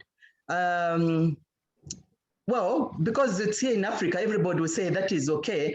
But I know we've had a lot of backlash, people saying there should be an examination. Even the Higher Education Authority has been insisting that we need to have the examination component, which we are now embedding in our system just to satisfy the regulatory board. But if you look at a child who is doing an assignment, as long as we've got the Turnitin that is able to check for plagiarism and other systems that we have put in place, we feel that through an assignment, a child can critically think and be able to produce work which is better than an examination which will only require someone memorizing something. So an assignment, if it is done by a student and it is checked for issues to do with plagiarism, I think it could be one of the best ways through which a child can be assessed of what they have been able to learn, because then it allows the child to explain, to describe, to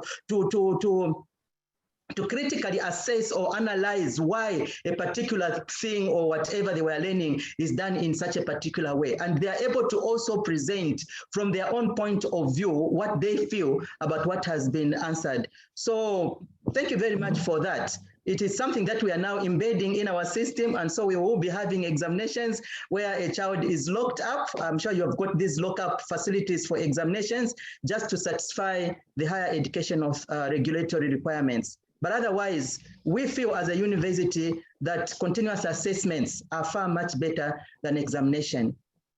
Thank you very much. Thank you very much.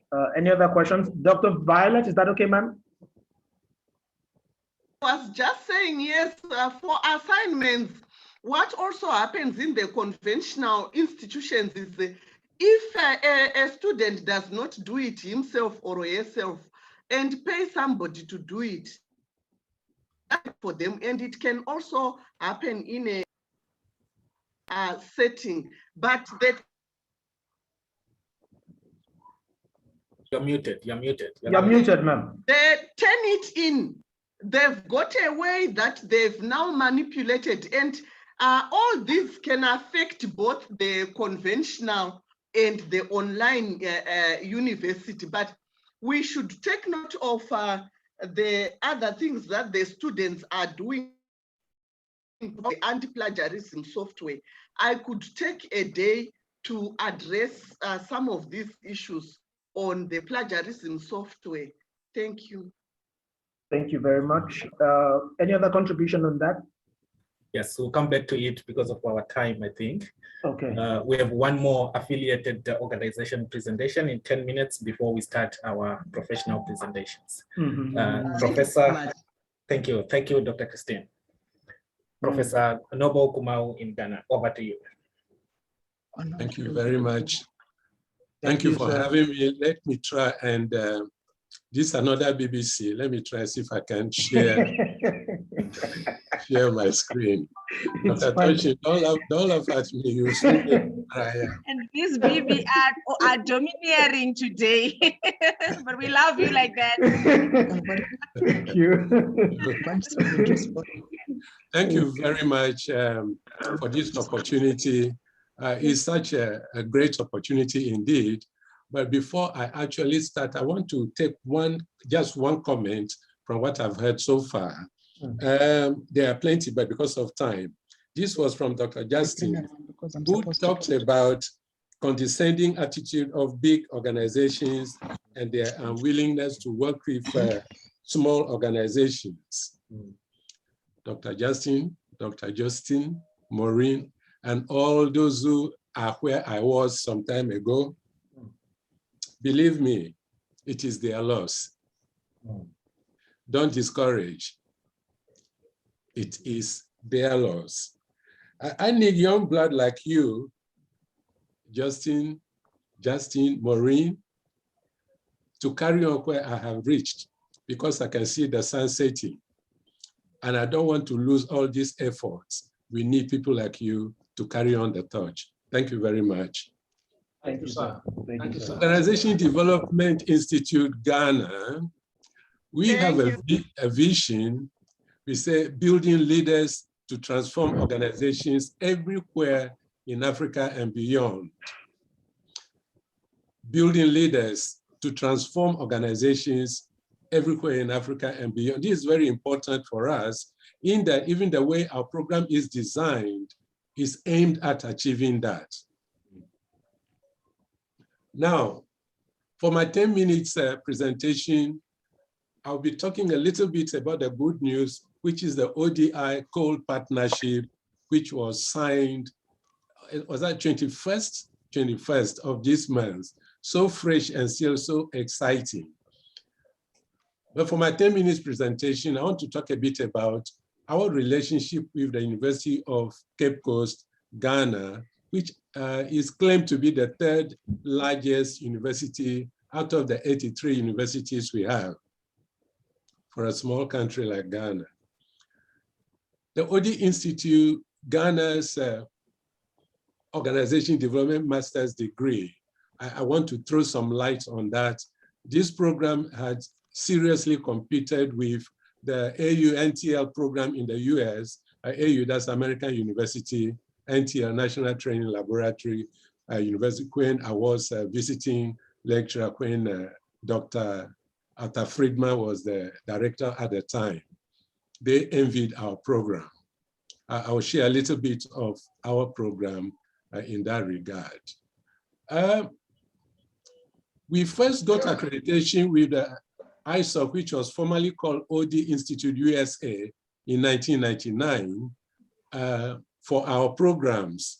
But I'll tell you something, those of you who are lecturers, Dr. Toshin and co, the kind of accreditation we got from the ISOC, if it is what exists in Ghana today, we would have got about 25 accreditations.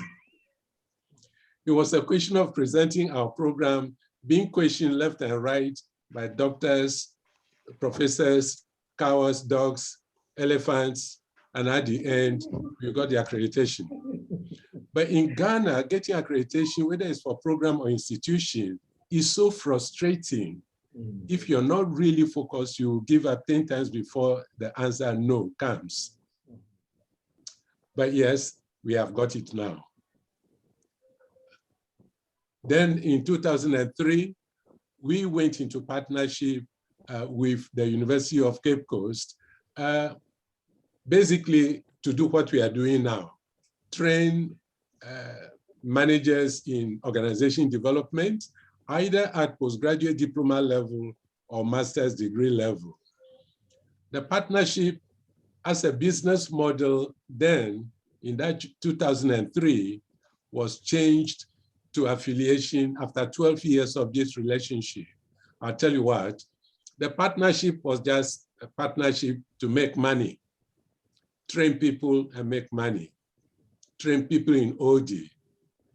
Of course, one other hidden agenda was to institutionalize and mainstream OD in Ghana. Because we didn't have OD in that year I'm talking about, we didn't have OD as main subjects in any of our universities.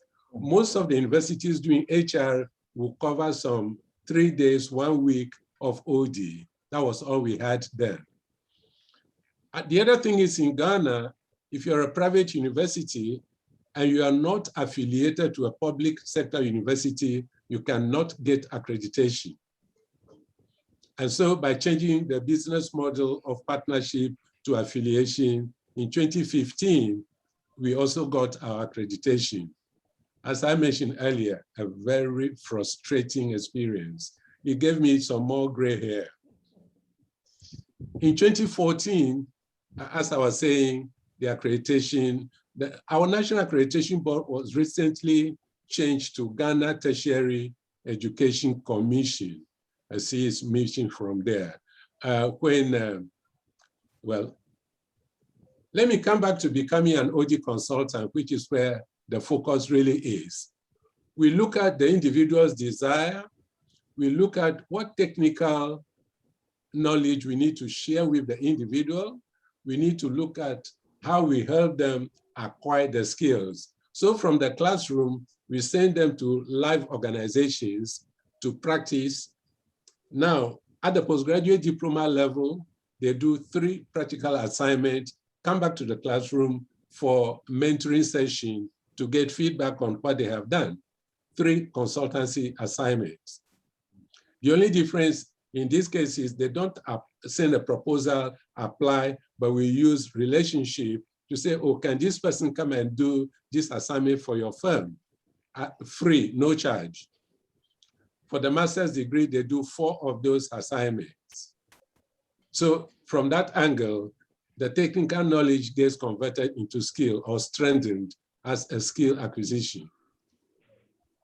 Now, our counterparts in the AU, NTL I talked about, they do the technical bit as, if you like, what's that word I'm looking for? A paper exercise, not going into live organizations to do it. Okay. Simulation exercise, that's what I was looking for. So the knowledge base, the skill, and the desire. The goal of our master's degree in OD, for a start, let me share this. In 96, 97, I was one of the international consultants hired by the then GTZ, which is now called GIZ, and EZE to train on an African-wide OD program, a 4-modular program. Each module was 1 month long. Now, their training, one of the reasons they gave was that Africa lacked OD practitioners. So they saw a skills gap in terms of OD in Africa, and that was the reason they were trying to help us acquire that. Now, the aims of the program, among others, was to provide opportunities for the development of OD practitioners, so filling that gap I talked about, at least to some extent. So over the years, you see that I did OD training for people in Ethiopia, in Kenya, in Ghana, and so on, as a way of trying to help fill the gap. Produce high caliber practitioners and graduates who can compete favorably in the consulting field. To produce graduates to fill the human resource gap in the field of OD. Produce graduates who can lecture in OD across the continent. Objectives? On completion, we try to get them to be able to write consultancy proposal, conduct organizational effectiveness assessment, assess the effectiveness of teams, conduct organizational culture assessment, write and present OD assessment report, undertake effective coaching intervention, undertake strategic planning intervention, deepen the understanding of the characteristics of an effective OD consultant, assess and strengthen clients' emotional intelligence, facilitate dynamic team building intervention. Most lecturers, Dr. Toshin, I'm not referring to you, they go and talk teams rather than, turn groups to become teams. There's a big difference in that. Dynamic team building, at the end, you actually see people become emotionally closer to each other. In the US, the NTL model, they call it sensitivity training. Another objective is to undertake large systems intervention, conduct management and leadership development intervention, and more importantly, be able to establish a successful consultancy business. The structure of the program, the master's has 6 modules. The first 4 modules of this constitute a postgraduate diploma program. So after some time, those who have got the postgraduate diploma come back to say, oh, I want to do the remaining 2 modules and the dissertation and get my master's. That is also possible. As I mentioned earlier, there are 4 practical assignments for the master's and 3 for the postgraduate diploma. The 6 modules, what I'm going to share with you are thematic sessions rather than the specific topics. Because of time, I will not go into all of them. For example, module 1, the building knowledge in OD, it covers we start from POG 701 as the course code, covers foundations of OD, serve as a vehicle for change and feedback, organizational development ethics, and the first practical assignment. The second one, for instance, research methodology and organizational culture, covers research methodology, introduction to the family of OD interventions, organizational culture, and the second practical assignment. The third, one of the major differences between other developmental approaches and OD, I believe, is in facilitation. We don't approach it like a content thing and tell the client what to do. We facilitate the process, show them how we see them in the mirror. They say, if that's us, it's not good enough. What can we do about it? If you can engage them at that level, you are getting somewhere. So the third covers facilitation skills, organizational effectiveness assessment, proposal writing, and the third practical assignment. And so it goes on to module 4, being a consultant. What do you need to know? How do you package yourself? How do you deal with the client? So after the first intervention, they want to come to you and not go to Dr. Justin or Dr. Justin or Maureen. So how do you go about it? Managing the client-consultant relationship is a big one. Surviving in the consultancy jungle. And lastly, they take their test. But then at the end of the classroom work, they now do a dissertation. For the master's level dissertation, those who are serious do it within 3 months. So it is now official, as I mentioned, the OD Institute, Organization Development Institute Ghana, and Center for Organization Leadership and Development Zimbabwe have signed an MOU to train OD practitioners in Africa. Believe me, this is going to be a pace-setter, a mind-blowing relationship that when we talk about this in a year's time, you will be telling it, not me, I hope. Who is Noble? I'm just a little servant, but currently the president of the OD Institute Ghana, the president of the OD Practitioners Association of Ghana. By the way, about 90%, if not more, of OD practitioners who come from Ghana will tell you they were one time my student. That tells you of how young I am. I am the chairman of the Richard Beckard Award Committee, which is a committee by the IODA, International Organization Development Association, USA. I am the only African to have won the Richard Beckard Award for outstanding contribution to the field of OD.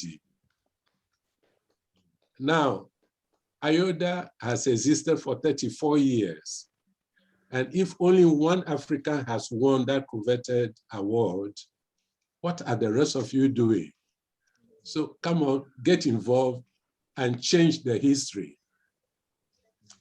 I am, like Dr. Justin, also a board member of ISOD, the International Society for Organization Development and Change, USA. I have served about 3 or 4 terms. I'd wanted to come out, but for some reason, I'm still there. So let's leave that one there. Thank you for listening to my presentation. It's not a full one.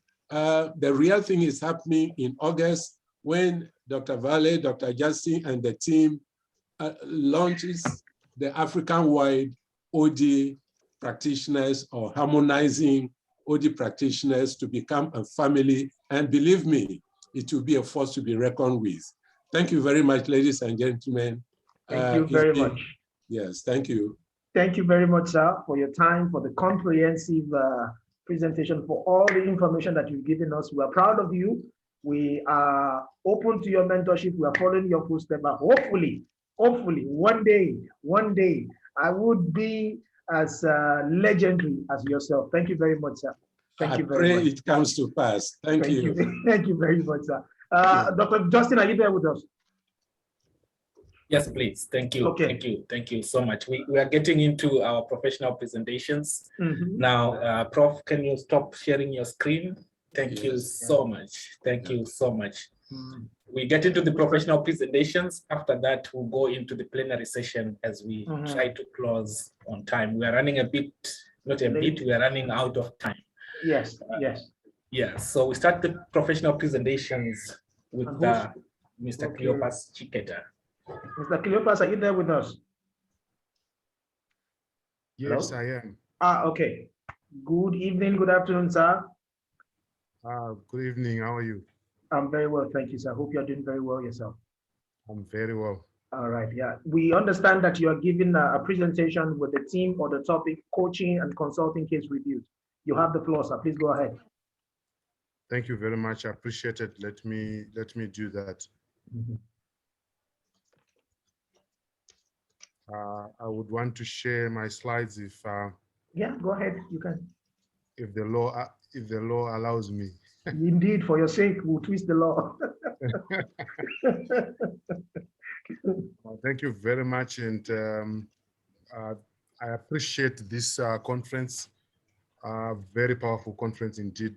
For the portions that I've listened to, life transforming. Allow me to talk around a story that I believe is going to encourage one or two people to be able to look at the area of coaching and consulting, but I would emphasize my areas around coaching and take us through a case study of an agile operation in Africa. And we're looking at coaching the resilient performance-driven organization. I have been honored by the World HRD Congress among the 100 best global coaches in 2017. And I like the area of coaching. That's becoming my passion. And going forward, I believe that we are going to be operating in the coaching space and also triggering a lot of development and change within organizations. I am a member of the Breakfast Club Africa, which is an institution that where CEOs and C-suite executives sit and do peer learning, but apart from that, they are provided with coaches, and I'm one of their coaches, currently the representative from Zimbabwe for BCA. I want to say, until the lion learns to write, every story will glorify the hunter. That's how I am looking at the issues of coaching. And I believe Africa is writing a story, and coaching is emerging in Africa. Today, the global revenues coming out of coaching can support a number of economies in Africa. That shows us that coaching is rising, and it's actually beginning to trigger a lot of interest around strategy execution. And I'm encouraged by this statement, which says, if you don't have a plan for the future will definitely create one for you. It may not be desirable for you, but you need to develop, so you need to be proactive about it and begin to craft one plan that talks around success. I'm also, as a prologue, going to share this statement, which says our days are identical suitcases, all the same size, but some people pack more into theirs than others. What is that saying to us? It's talking about interventions that are available to organizations and to practitioners, but you would find that there are organizations that would utilize them more better than others. There are also times where you'll find that coaching will be utilized by other organizations to a lesser extent. One thing that I've seen is that those who embrace the value of coaching have definitely seen the results and are celebrating what is coming out of coaching.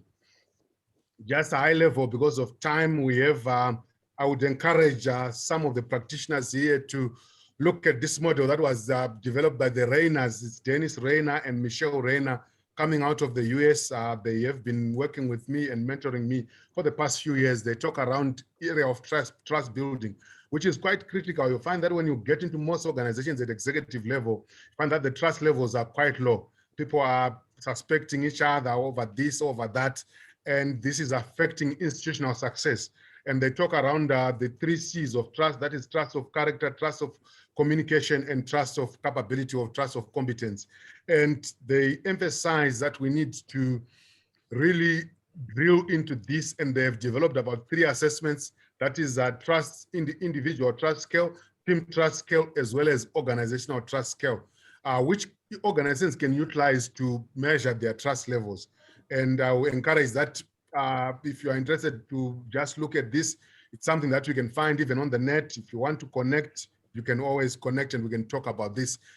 Allow me to say there's a power of coaching in organizations that I believe we need to begin to embrace. And Dr. Marshall Goldsmith says what got you here will not take you to the next level. And in that regard, we need to reflect, we need to think around how do we configure our organizations through leadership coaching approaches that would more like trigger them to begin to build the momentum for success. And I remember as I was just looking into stories of successful people like the late Jack Welch, you will find that he was utilizing coaching. And today we see when you go in South Africa, organizations that are like your MTNs, your Vodacom and the like, and Eskom are utilizing coaching in the banking sector. You look at companies like Nedbank, I've seen them more like liberating their people through institutionalizing coaching within their own context and beginning to mine from their own people, because at the end of the day, coaching drives business. So I would just share the story of Econet Wireless, where I once served for 5 years, and I ended up embracing coaching and also embedding coaching into our performance culture for the organization. Allow me to say these were the guiding statements that they had to be a world-class telecommunications, which were a company that was providing service to the people of Zimbabwe. And they were doing that by pioneering, developing, and sustaining reliable, efficient, and high-quality telecommunications of uncompromising world-class standards and ethics. And they were looking at their values, which were three P's: personal, professional, and pioneering. And we said, how do we get this to come home? Because quite often, culture eats strategy for breakfast, like Peter Drucker says. And I know one of our current leadership gurus talks about this fact to say, culture does not eat strategy for breakfast, but actually culture is your strategy. So what did we do as we look into the key area of performance? We discovered that performance was a function of critical components, which are potential as well as interference. And in that regard, we said, where is the interference coming from? We saw that a number of areas were bringing interference. The first interference was coming from the individuals. You find that we may interfere with our own performance because of either limited views, our blind zones that we are not knowing, and so forth. But we also have systemic issues around organizational systems, around leadership issues. And we said we can utilize coaching for people to be able to understand the interfering forces, and then they begin to trigger performance for themselves. We also discovered that at times you find that there are narcissistic leaders in organizations, and people do not want to talk around their approaches and how they are affecting organizations. And we said we need to be looking at the elephant in the room and begin to look at it. We borrowed from the late Professor John Whitmore, who said coaching focuses on future possibilities and not past mistakes. And in that regard, our focus was the future. The current mistakes or past mistakes were used as a base to say, this is where we are moving from, this is where we're starting from, and we need to drive the agenda of coaching going forward. Allow me to just quickly borrow this definition from Zenga and Zinet, which talks around coaching being interaction that help the individual being coached to expand awareness, to discover superior solutions, and to make and implement better decisions. You'll find that I love this definition because coaching is indeed engagement. It's those interactions. The coach sits with a leader, the coach sits with a team member and begins to allow them to enter a zone of expanding their own awareness. Remember, I had a session with the leader yesterday here in my office for my organization, and they began to say, after the 45-minute session, they were saying, my awareness has been expanded. I had not even shared with them the definition, but they were saying, I'm beginning to see certain things about myself. So that's what coaching does. It also allows individuals to mind their own solutions. You are not supposed to be telling them what to do, but you are there to be a thinking partner and drive home the right questions that would trigger the thinking in the leader or in the team member, and then they will make and implement better decisions. So that's what coaching does. It expands awareness of self. It expands awareness of team. It expands awareness of the organization. ICF says coaching is partnering with clients in a thought-provoking and creative process that inspires them to maximize their personal and professional potential. So I'm a member of the ICF, and I utilize this definition. I like it because you are coming in a thought-provoking way. You are making the leader look at their creative processes and begin to look at their own space in a different way. I am encouraged by one of my colleagues who was in SA, and he went into one of the organizations, wired a case study for them, which was their organization, and began to give it to them without disclosing the name.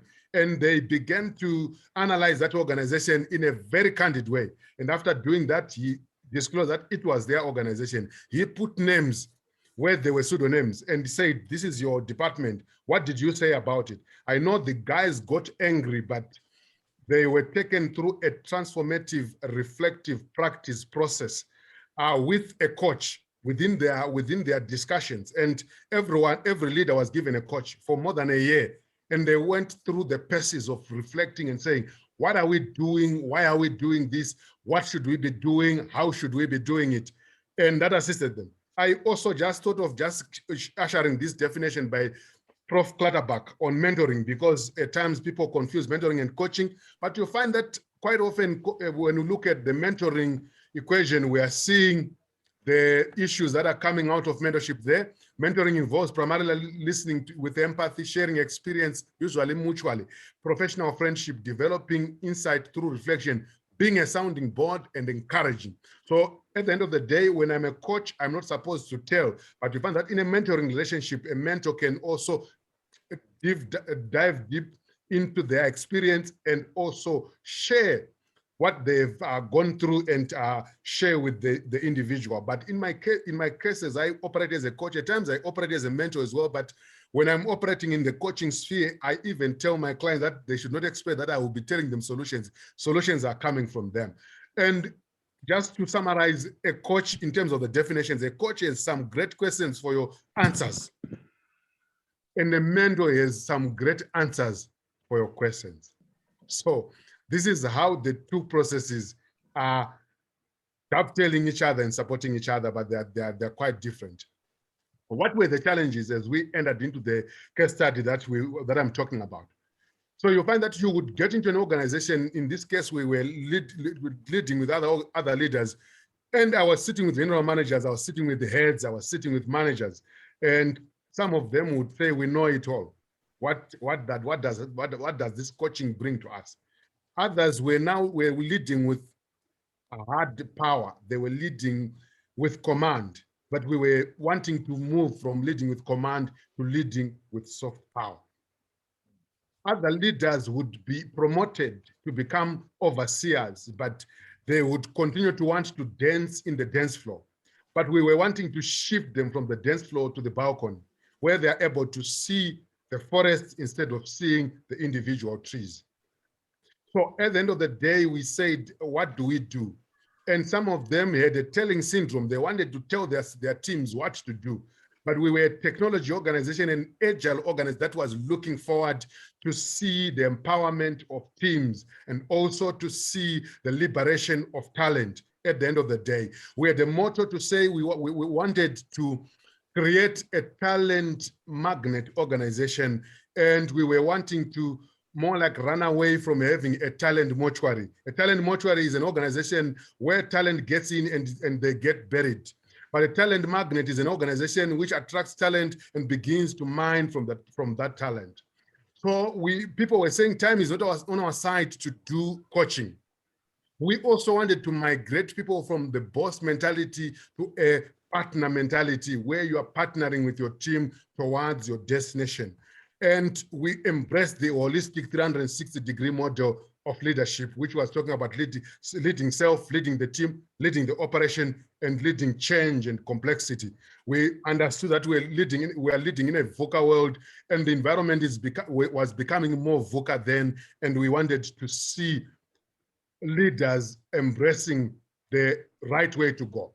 We actually adopted at the Center for Creative Leadership model of assess, challenge, support. So we assess leaders in terms of personality, in terms of the leaderless groups that they were doing, assessment centers, and we saw the gap that we had as an organization, and we said, how do we move from here? We began to challenge people through workshopping and training and capacity building through coaching skills that they were embracing. And then we supported them by supervising them as coach supervisors, and that was quite critical. We said, how do we create that coaching culture? And we adopted the model of 70-20-10. I know majority could know about this model where we are saying on the job, we are going to amass a lot of skills, and then coaching and mentorship and feedback are going to come and support whatever is being learned on the job, and also under the formal training under what the academy that we had as an organization. We embraced coaching and started working on what we call the GROW model of coaching, which was popularized by people like Prof. John Whitmore and others. And today it's widely used across the world.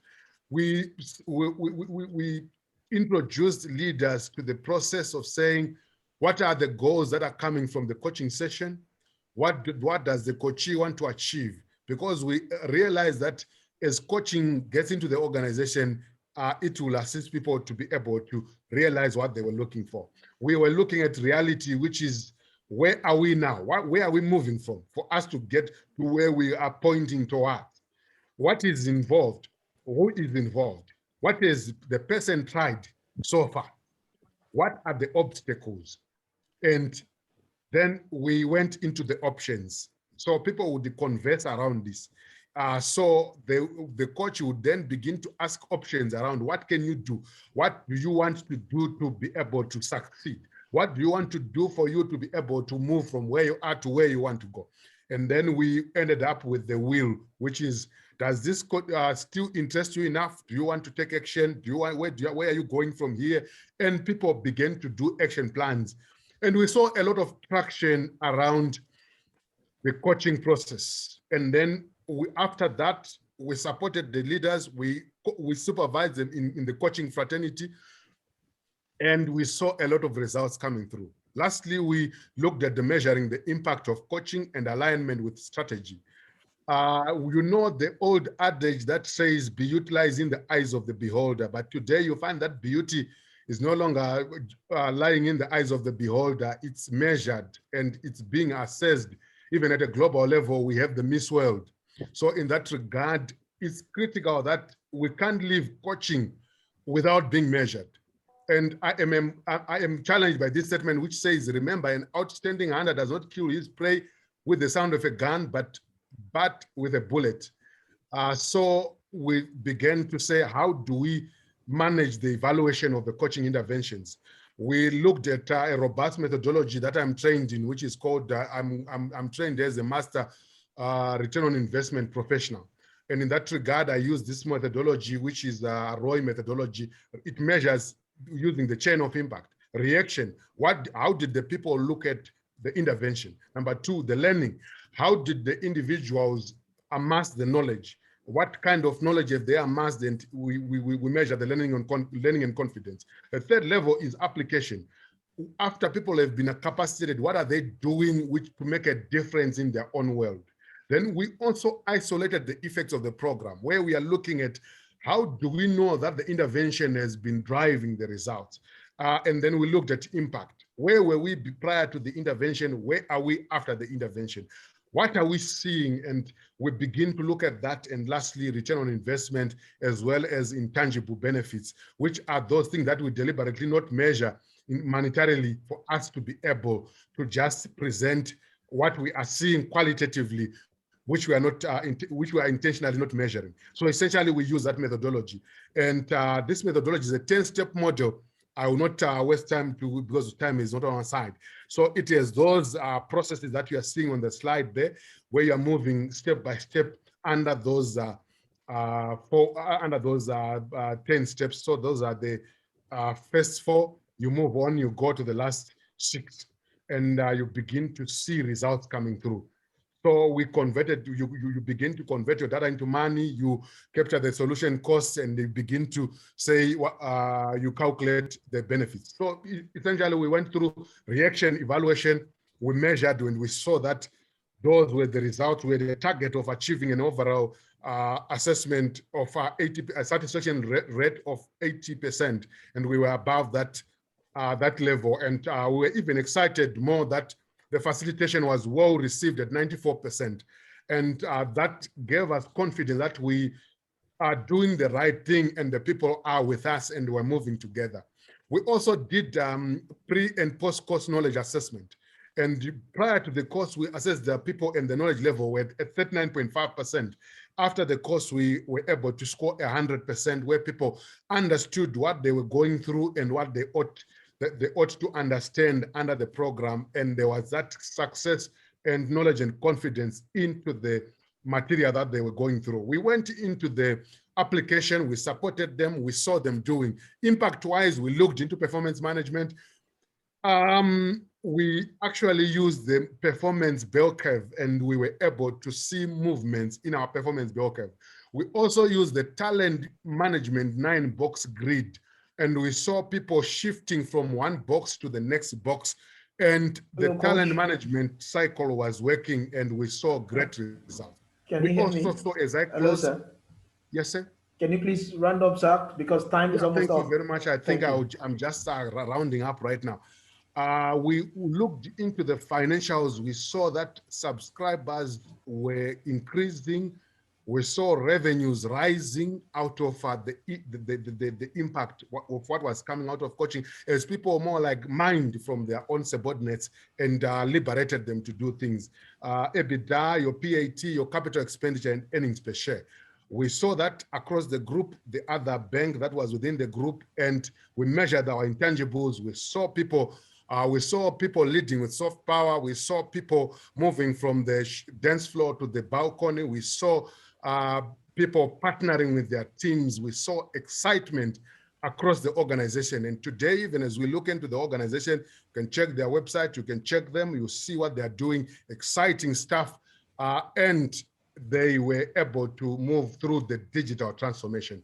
Want to thank you because of our time. Thank you very much. Asante, Siabonga. This was the story of the organization, and it's an exciting story. And coaching is the way to go, and let's embrace it and move on. Thank you. Thank you very much. Thank you very much. Thank you. That's very good. Very good. Very rich. Tosin, can I, before the financial slide? I didn't hear you, ma'am, Dr. Violet.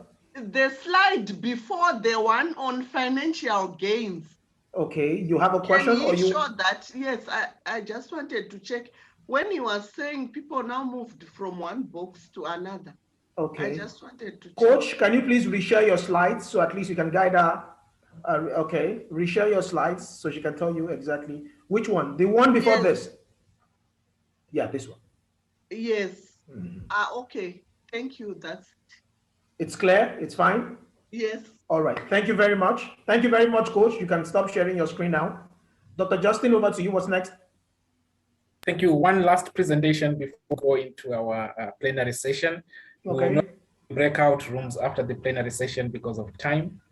So we just have Mr. Jim presenting his professional presentation. Then we do the plenary session for about 30 minutes, and then we are done. Okay. So hello, Doc. Hello, sir. Yes. How do we come back? I'm not saying now. I'm not saying here. How do we come back? Because what Coach Clippers has taken us through is so robust that we have a lot of questions. Maybe we are going to have a separate platform where we'll be able to, because he has gone deep into so many things that we need to understand about coaching and the benefits and the processes. So maybe some other time we'll be able to look into this. Yes, That's and fine. I'll ask Mr. Chiketa to also put his contact details in the chat box for future interactions. Because of time, we should have the conversation, but we are trying to manage that now. Okay, his email is there. He just shared his email in the chat box. Please copy. We can as well have another plan for that particular session, so at least we can come back with our questions. Dr. Dodson, did you get it? Thank you so much, sir. Yes, sir. All right, sir. Dr. Justin? Thank you. Mr. Jim, over to you. We have 13 minutes for your presentation. 1-3. Okay. Mr. Jim, are you there with us? Hello? Hello? Is he there? He's there. I'm just checking.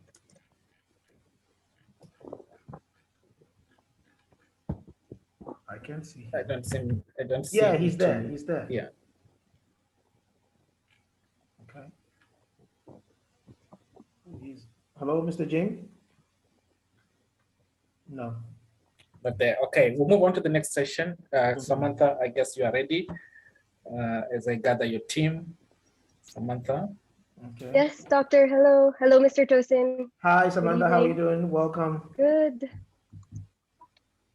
Okay, good. Yes. I'll just check if the members are here. Mr. Martin, Sumaira. Okay, Akbar is here. Mr. Akbar Yes, is here. I'm here. Okay, Thank good. you. Very much. Yes, I'm here. Good. I'll just ask Shingi to join. She's at the airport, but she'll be joining now. Okay. Yes, she informed me. I moved all her questions to the last part so she can catch up one way or another. Okay, thank you. Thank you. So over to you, Samantha. We can start. Thank you. Good day, everyone. I hope everybody is still lively after a very, very good session so far. Thank you, Mr. Tosin, for doing so well with hosting and being our chair. My name is Samantha Nadine Abuda Salas, and I'm honored to be your plenary facilitator for today. This interactive discussion session will be following the theme Global OD Practitioners Leadership and Learning Perspectives.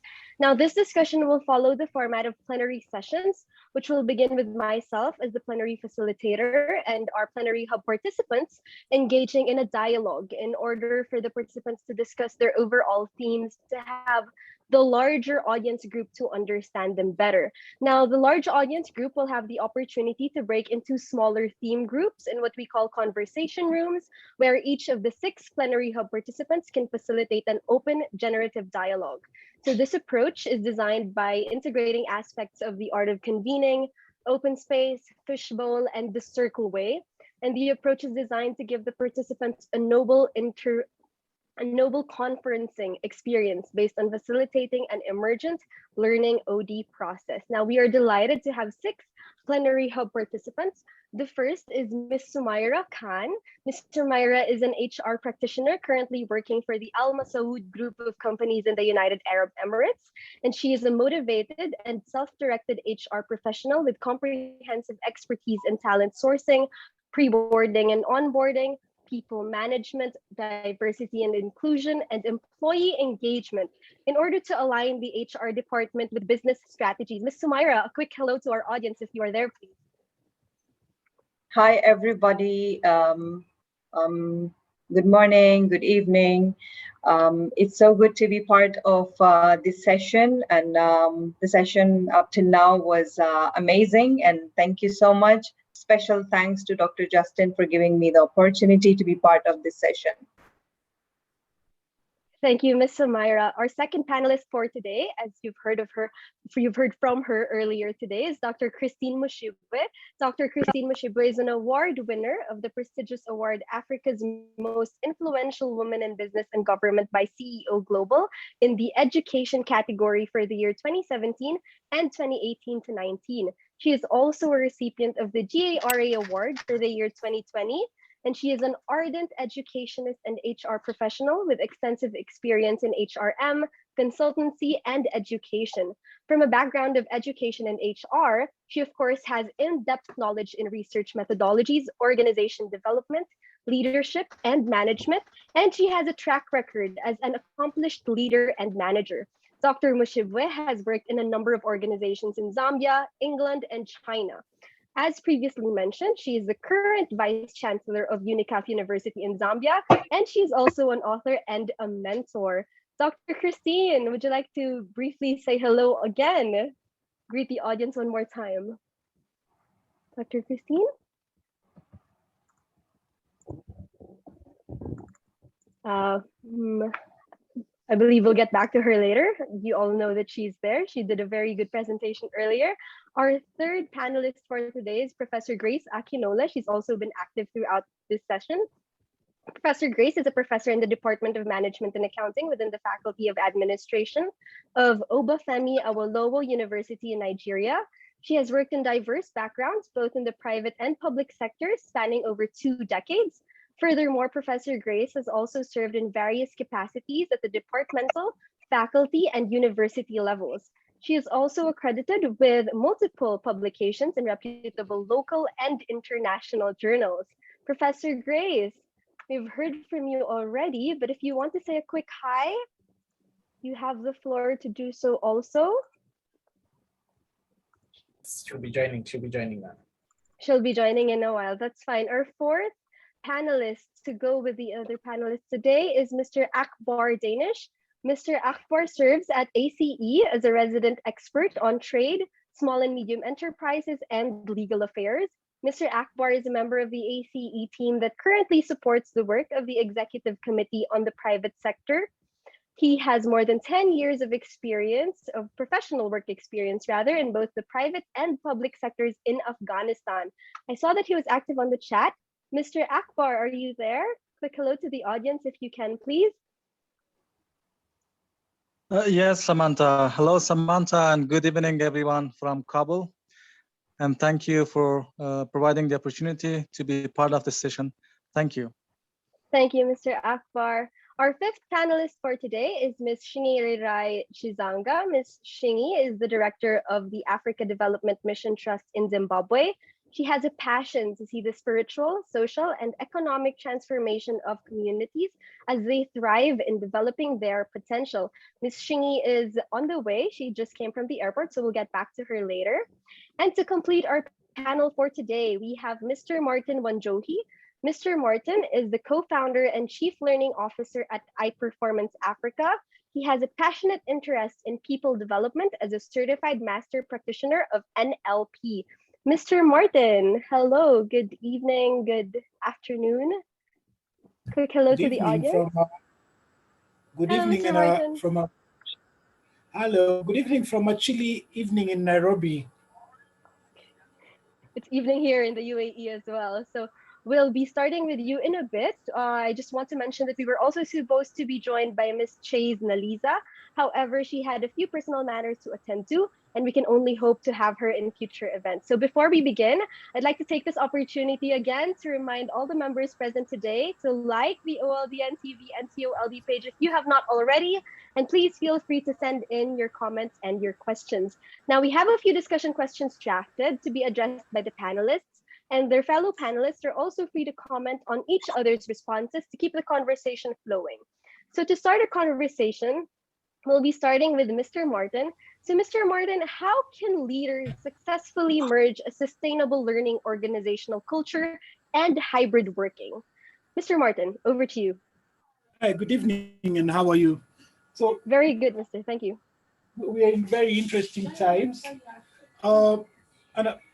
It is now the period of time that is actually giving organizations a new view that possibly they've not been getting it right. They've been learning to get KPI activities over and done with.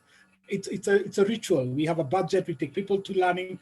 At the end of the day, when it comes to what was a return on investment, why are we even doing learning and development in organizations? Organizations now are asking themselves those questions. Interestingly, we found out in a small research that organizations are now realizing we need specific capabilities in the L&D department, not just HR, or because traditionally L&D is within HR. So, and HR is finding we need these skills around how do we measure the return on investment? how do we evaluate learning and development programs? A thing that has been in the domain of the learning professional, or they didn't have to think about it because they were learning more of the administrative side of learning and development. So post these times we're in, key thing, organizations will start having more internal learning than sending out people for conferences and summits. But the format will be virtual. So then they're finding they need these skills within the professionals in the L&D. So that's what we're finding more. And the other key thing we found is currently organizations don't have well-skilled L&D professionals. Now, just to share how people get into into learning and development is what we call accidental trainers. You've been a good performer, you've been a subject matter expert in your organization, and you find yourself training people. Post that, you find, wow, it's an interesting thing to do. And so you continue doing it. But then what happens is many of the L&D professionals focus around the delivery, or they've not been looking at other different ways of running trainings apart from lectures and face-to-face. And now they're finding that these are new skills we need. How do we run the things when we can't do lectures, when we can't have people in the same room? Designing for face-to-face kind of training is quite different from online and virtual events. So they're finding this is a new skill set that is needed in the organization. And so post-COVID, there will, or as we are going, the times we're going in, there will be. Welcome once again, everyone. Thank you. So as this time we're going in, L&D departments will need to move away from being your traditional support department to acting more like the commercial department. How are they plugging into the strategy of the organization? Because the core essence of L&D is to support strategy, execution, success. So now those are the things L&D are finding themselves charged with. You're a department. How did you actually contribute to the bottom line through your people development programs? And right now, employees have some time on their hands working from home. They have that 1-2 extra hours. They can learn on something. So organizations need to take that opportunity to develop the employees to perform. And in this, again, also meaningful and developmental learning within the organization.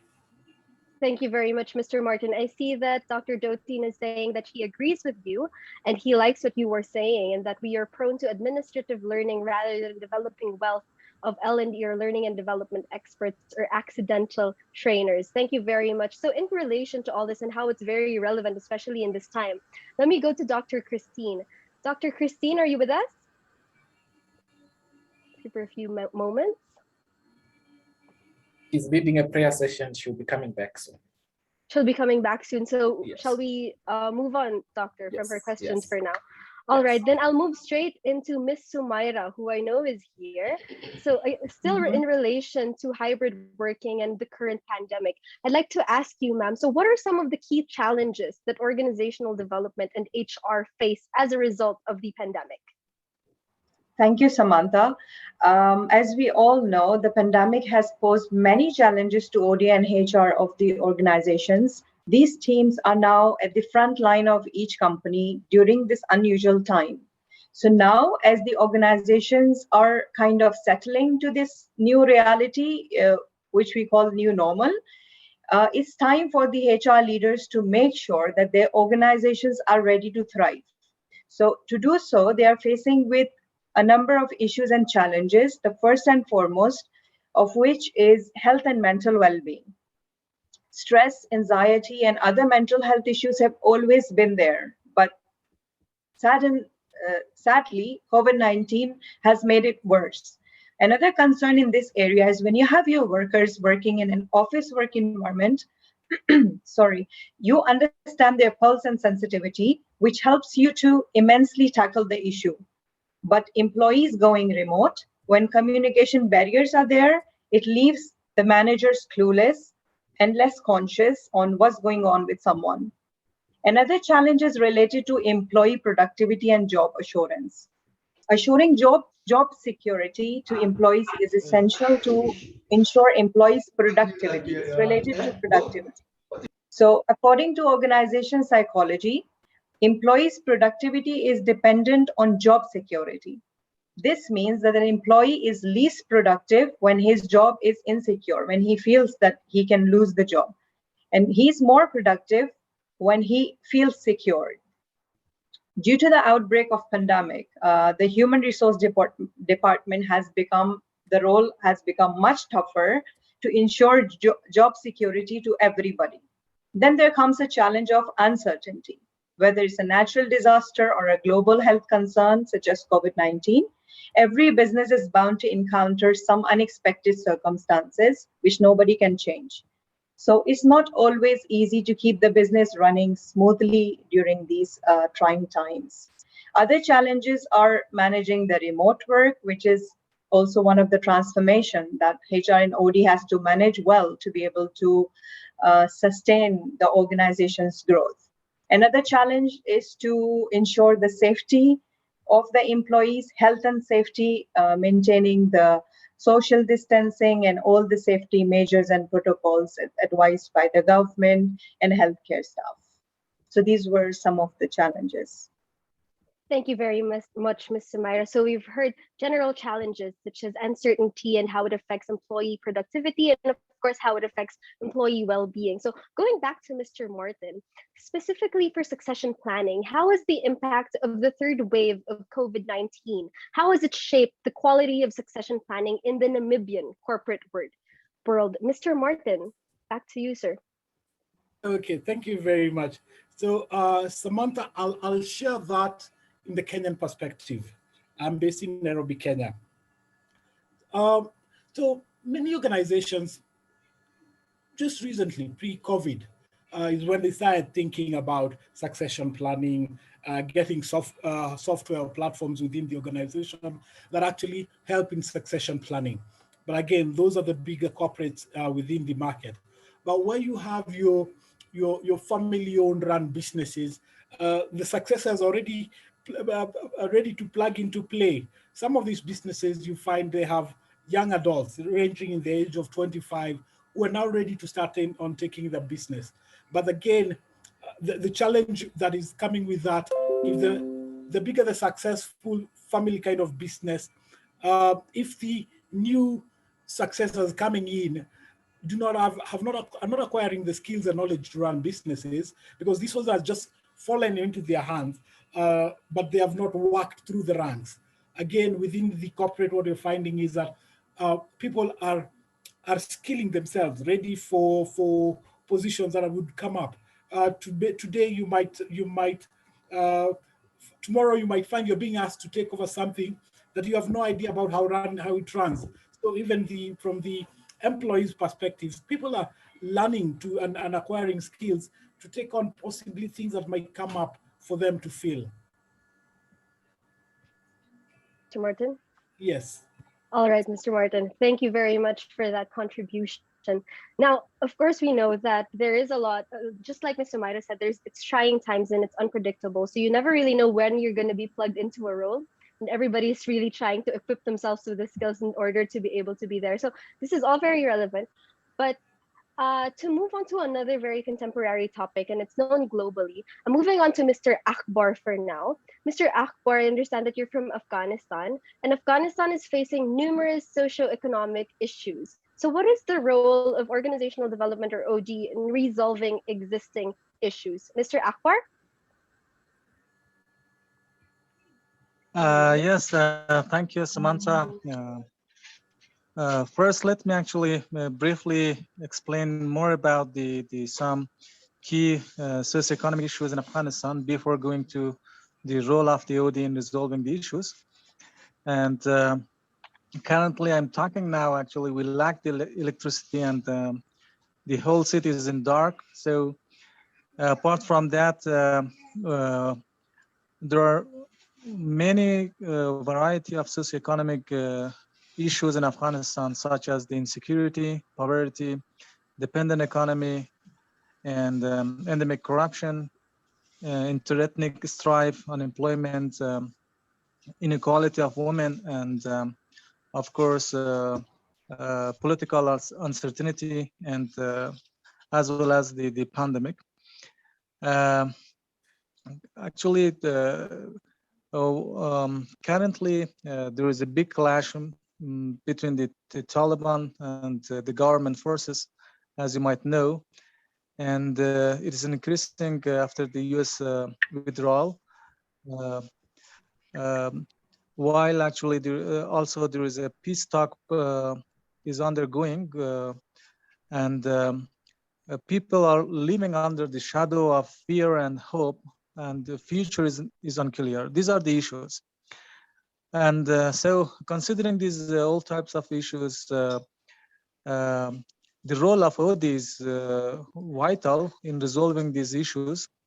And OD has a fundamental role in leading change of self-transformation to family, to society, and private and public organizations, and reinforcement strategies toward a stable country. Also, it can greatly help in leading meaningful peace dialogue and reconciliation change management processes. So OD is a key and also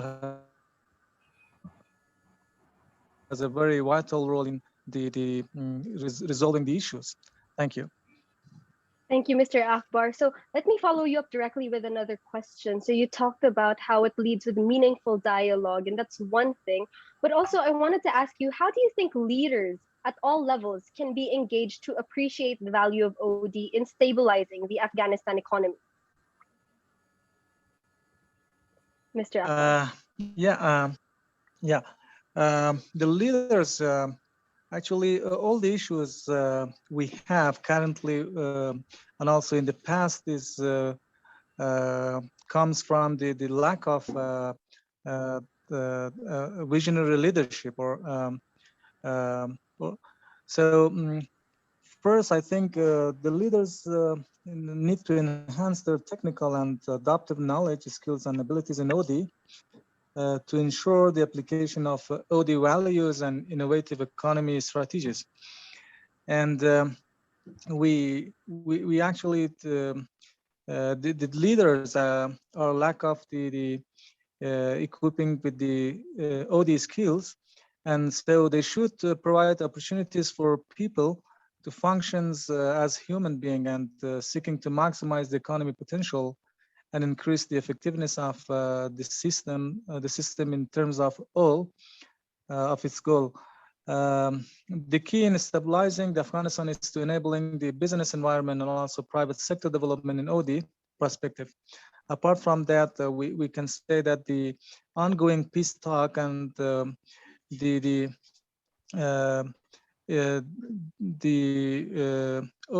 value of ODs is highlighting, and in the which can be which can impact the whole processes. So we need actually a visionary leadership, which we don't currently, and the value of OD can help in stabilizing the Afghanistan and the better future. And taking the opportunity, I would like to thank Dr. Justin for introduction, the OLDN, and establishing the Afghanistan team, and for all his support, coaching, and building the skills. And I hope that someday we can have the OLDN Afghanistan to provide a learning opportunity for all Afghans, particularly the leaders. Thank you. Thank you very much, Mr. Akbar. So we've heard about the very vital role of leaders, of course, and how they visionary leadership, or I guess transformational leaders also, and not transactional, simply transactional leaders, are very vital in any society. So to cap off the discussion for today, because I've just learned that Ms. Shingy and Dr. Christine, you will hear from them tomorrow for tomorrow's plenary session instead of today. So another thing to look forward to today too of COLD Virtual Conference 2021, we'll have Ms. Sumaira to cap us off. So Ms. Sumaira, to look at a future focus, Looking ahead, what are some of the key skills that will be required to build sustainable institutions? Ms. Sumaira. Thank you. Yes, there will be a great number of skills that would need to be acquired by the organizations to be able to cope up with the challenges, some of which I previously mentioned. The first and foremost, adaptability. As Ms. Elizabeth also kept on mentioning adaptability and resilience. So if we have learned anything over the past year, it's resilience and adaptability. A recent survey from LinkedIn ranks adaptability as the top skill recruiters and hiring managers will need in post-COVID environment. So it means that adapting to the new environment, new norms, new work conditions, new legislations, and so on. The next skill that is important, that will be important, is flexibility. During these unprecedented times, organizations will have to work on being more flexible when it comes to employees' benefit packages, leave and travel policies, support to the employees who are testing positive, flexibility for employees having their family members positive, employees who are quarantined or self-isolated, and such kind of situations. Another is communication and emotional intelligence. After the pandemic, the EI has a big role to play in organization success. To have a good emotional intelligence is to be aware of and demonstrate empathy for others' emotions and behaviors, which is crucial, especially now when people are feeling uneasy. And this is also where good communication comes in. As many of us continue to work from home, clarity in emails and a virtual meetings is a must to cement trust and retain high productivity levels. Then the last skill I would mention is not a skill, but it's a practice. Invest in mental well-being. Many large companies such as Marriott, they have programs like Marriott have started a platform which is called Take Care. It's investing in the employees' well-being, and other mid-sized organizations also have such platforms. So this is one of the area that many organizations will have to work on. I was going through an article in Harvard Business Review, and I saw a new job role that was identified Director of Wellbeing. Director of Wellbeing, who will be responsible for strategic management of employees' wellness, practices to nurture the emotional, physical, mental, financial, social, and career well-being of all the employees. So we are already seeing some companies hiring the Director of Wellbeing role, and we expect to see more within the next few years. So as the future of work will increasingly be focused on the future of workers' well-being. So that was all from my side regarding the skills. Over to you. Thank you very much, Ms. Sumaira. I completely agree that well-being is being seen as a thing of importance more today than ever. But there has been changes even before COVID. I do know a few people that have been working as heads of well-being, and they start programs to show employees that the company cares and their leaders care, which again, we can tie back to what you said earlier and what Mr. Akbar said also about how visionary leaders are needed all the time. Right. So we have reached the end of our discussion questions. So since a few of our speakers for today will be moved to tomorrow's, I've also been informed that because of our time, or lack of time rather, we will not be having our conversation rooms for today, but I see that there is still very many forms of engagement on our chat. And I am not sure if we have time for a volunteer to share their thoughts on what you've heard thus far with the discussion or the interactive plenary session. Dr. Justin, could you please advise if we have time for somebody to share their views on the responses of our panelists? Correct. We'll have about 5 people sharing their views regarding today's session.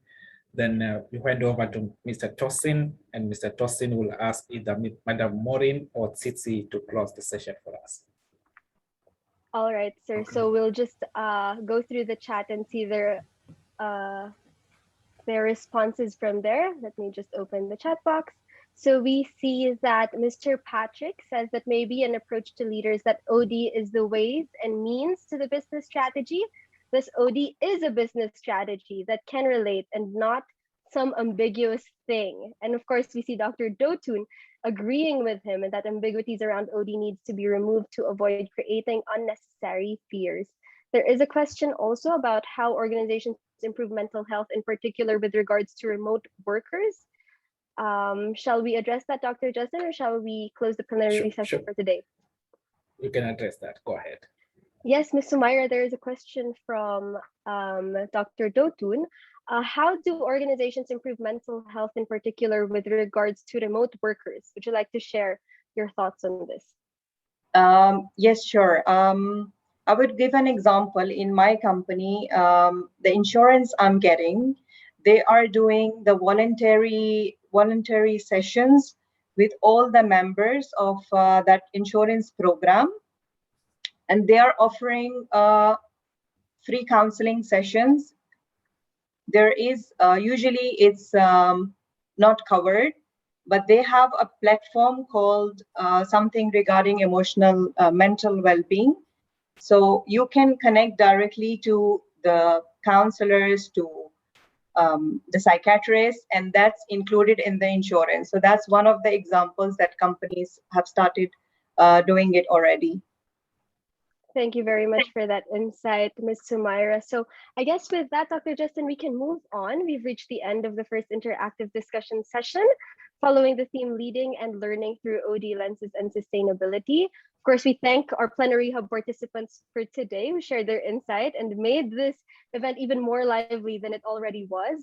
We also thank the members of the audience for all their versions of engagement through the chat box. And we also thank people viewing us so far. This is Samantha Nadine Salas signing off for now. I wish everyone a good day ahead. Please stay safe. I'll now be handing you over back to our conference chair, Mr. Tosin, or Dr. Justin, our COLD president. Thank you very much, everyone. Thank you. Thank you. Thank you very much. Thank you very much, Samantha. Fortunately for me, Samantha have said everything that I'm supposed to say. She said thank you already. I'll just follow up with that and say thank you everyone for being very patient. It's been a long, over 4 hours plus. I appreciate the commitment. We appreciate the commitment. I'm sure you appreciate my commitment as well, because I appreciate your commitment as well. Okay. Okay. Thank you very much, Dr. Justin, for your initiative, your guidance, and thank you for everyone who has put in the word. I know there's so much we would want to have. Hopefully, we're a big community. Hopefully, we'll have some more discussions by tomorrow, and hopefully we'll have some other conversations. I'm always ready and happy to participate in all these conversations. Thank you very much, Samantha. You've been amazing. Your touch was, you gave me a few minutes to breathe, and I truly appreciate your contribution and your professionalism. Dr. Justin, thank you very much. Over to you, sir. Thank you. Thank you. I would ask Maureen to give the closing remarks and any other key insights that she has. Maureen. Right. Wow. This has been a phenomenal gathering this evening. I don't know where to contain what I have taken in. I don't know where it's going to sit. I just want to thank everybody that have joined us and made this 2021 conference day one a very, very memorable one. I will start my appreciation from the leadership of OLDN. You are giving us even more than what we expected. Thank you, thank you, thank you. The board members, the conference committee, I don't know what to say. You're always phenomenal, Tosi. Thank you very much for making this fabulous. We want to thank all the special guests, our facilitators that have come to enrich this conference for us. You have given us what we probably wouldn't have learned even in Harvard Business School. You have taught us how to really be core practitioners and people that will actually drive, establish, and promote change in our various communities. We are very grateful for everyone that have made any kind of contribution to the success of this event today. We will keep growing, we will keep expanding, and we will keep creating and delivering value in OLDN.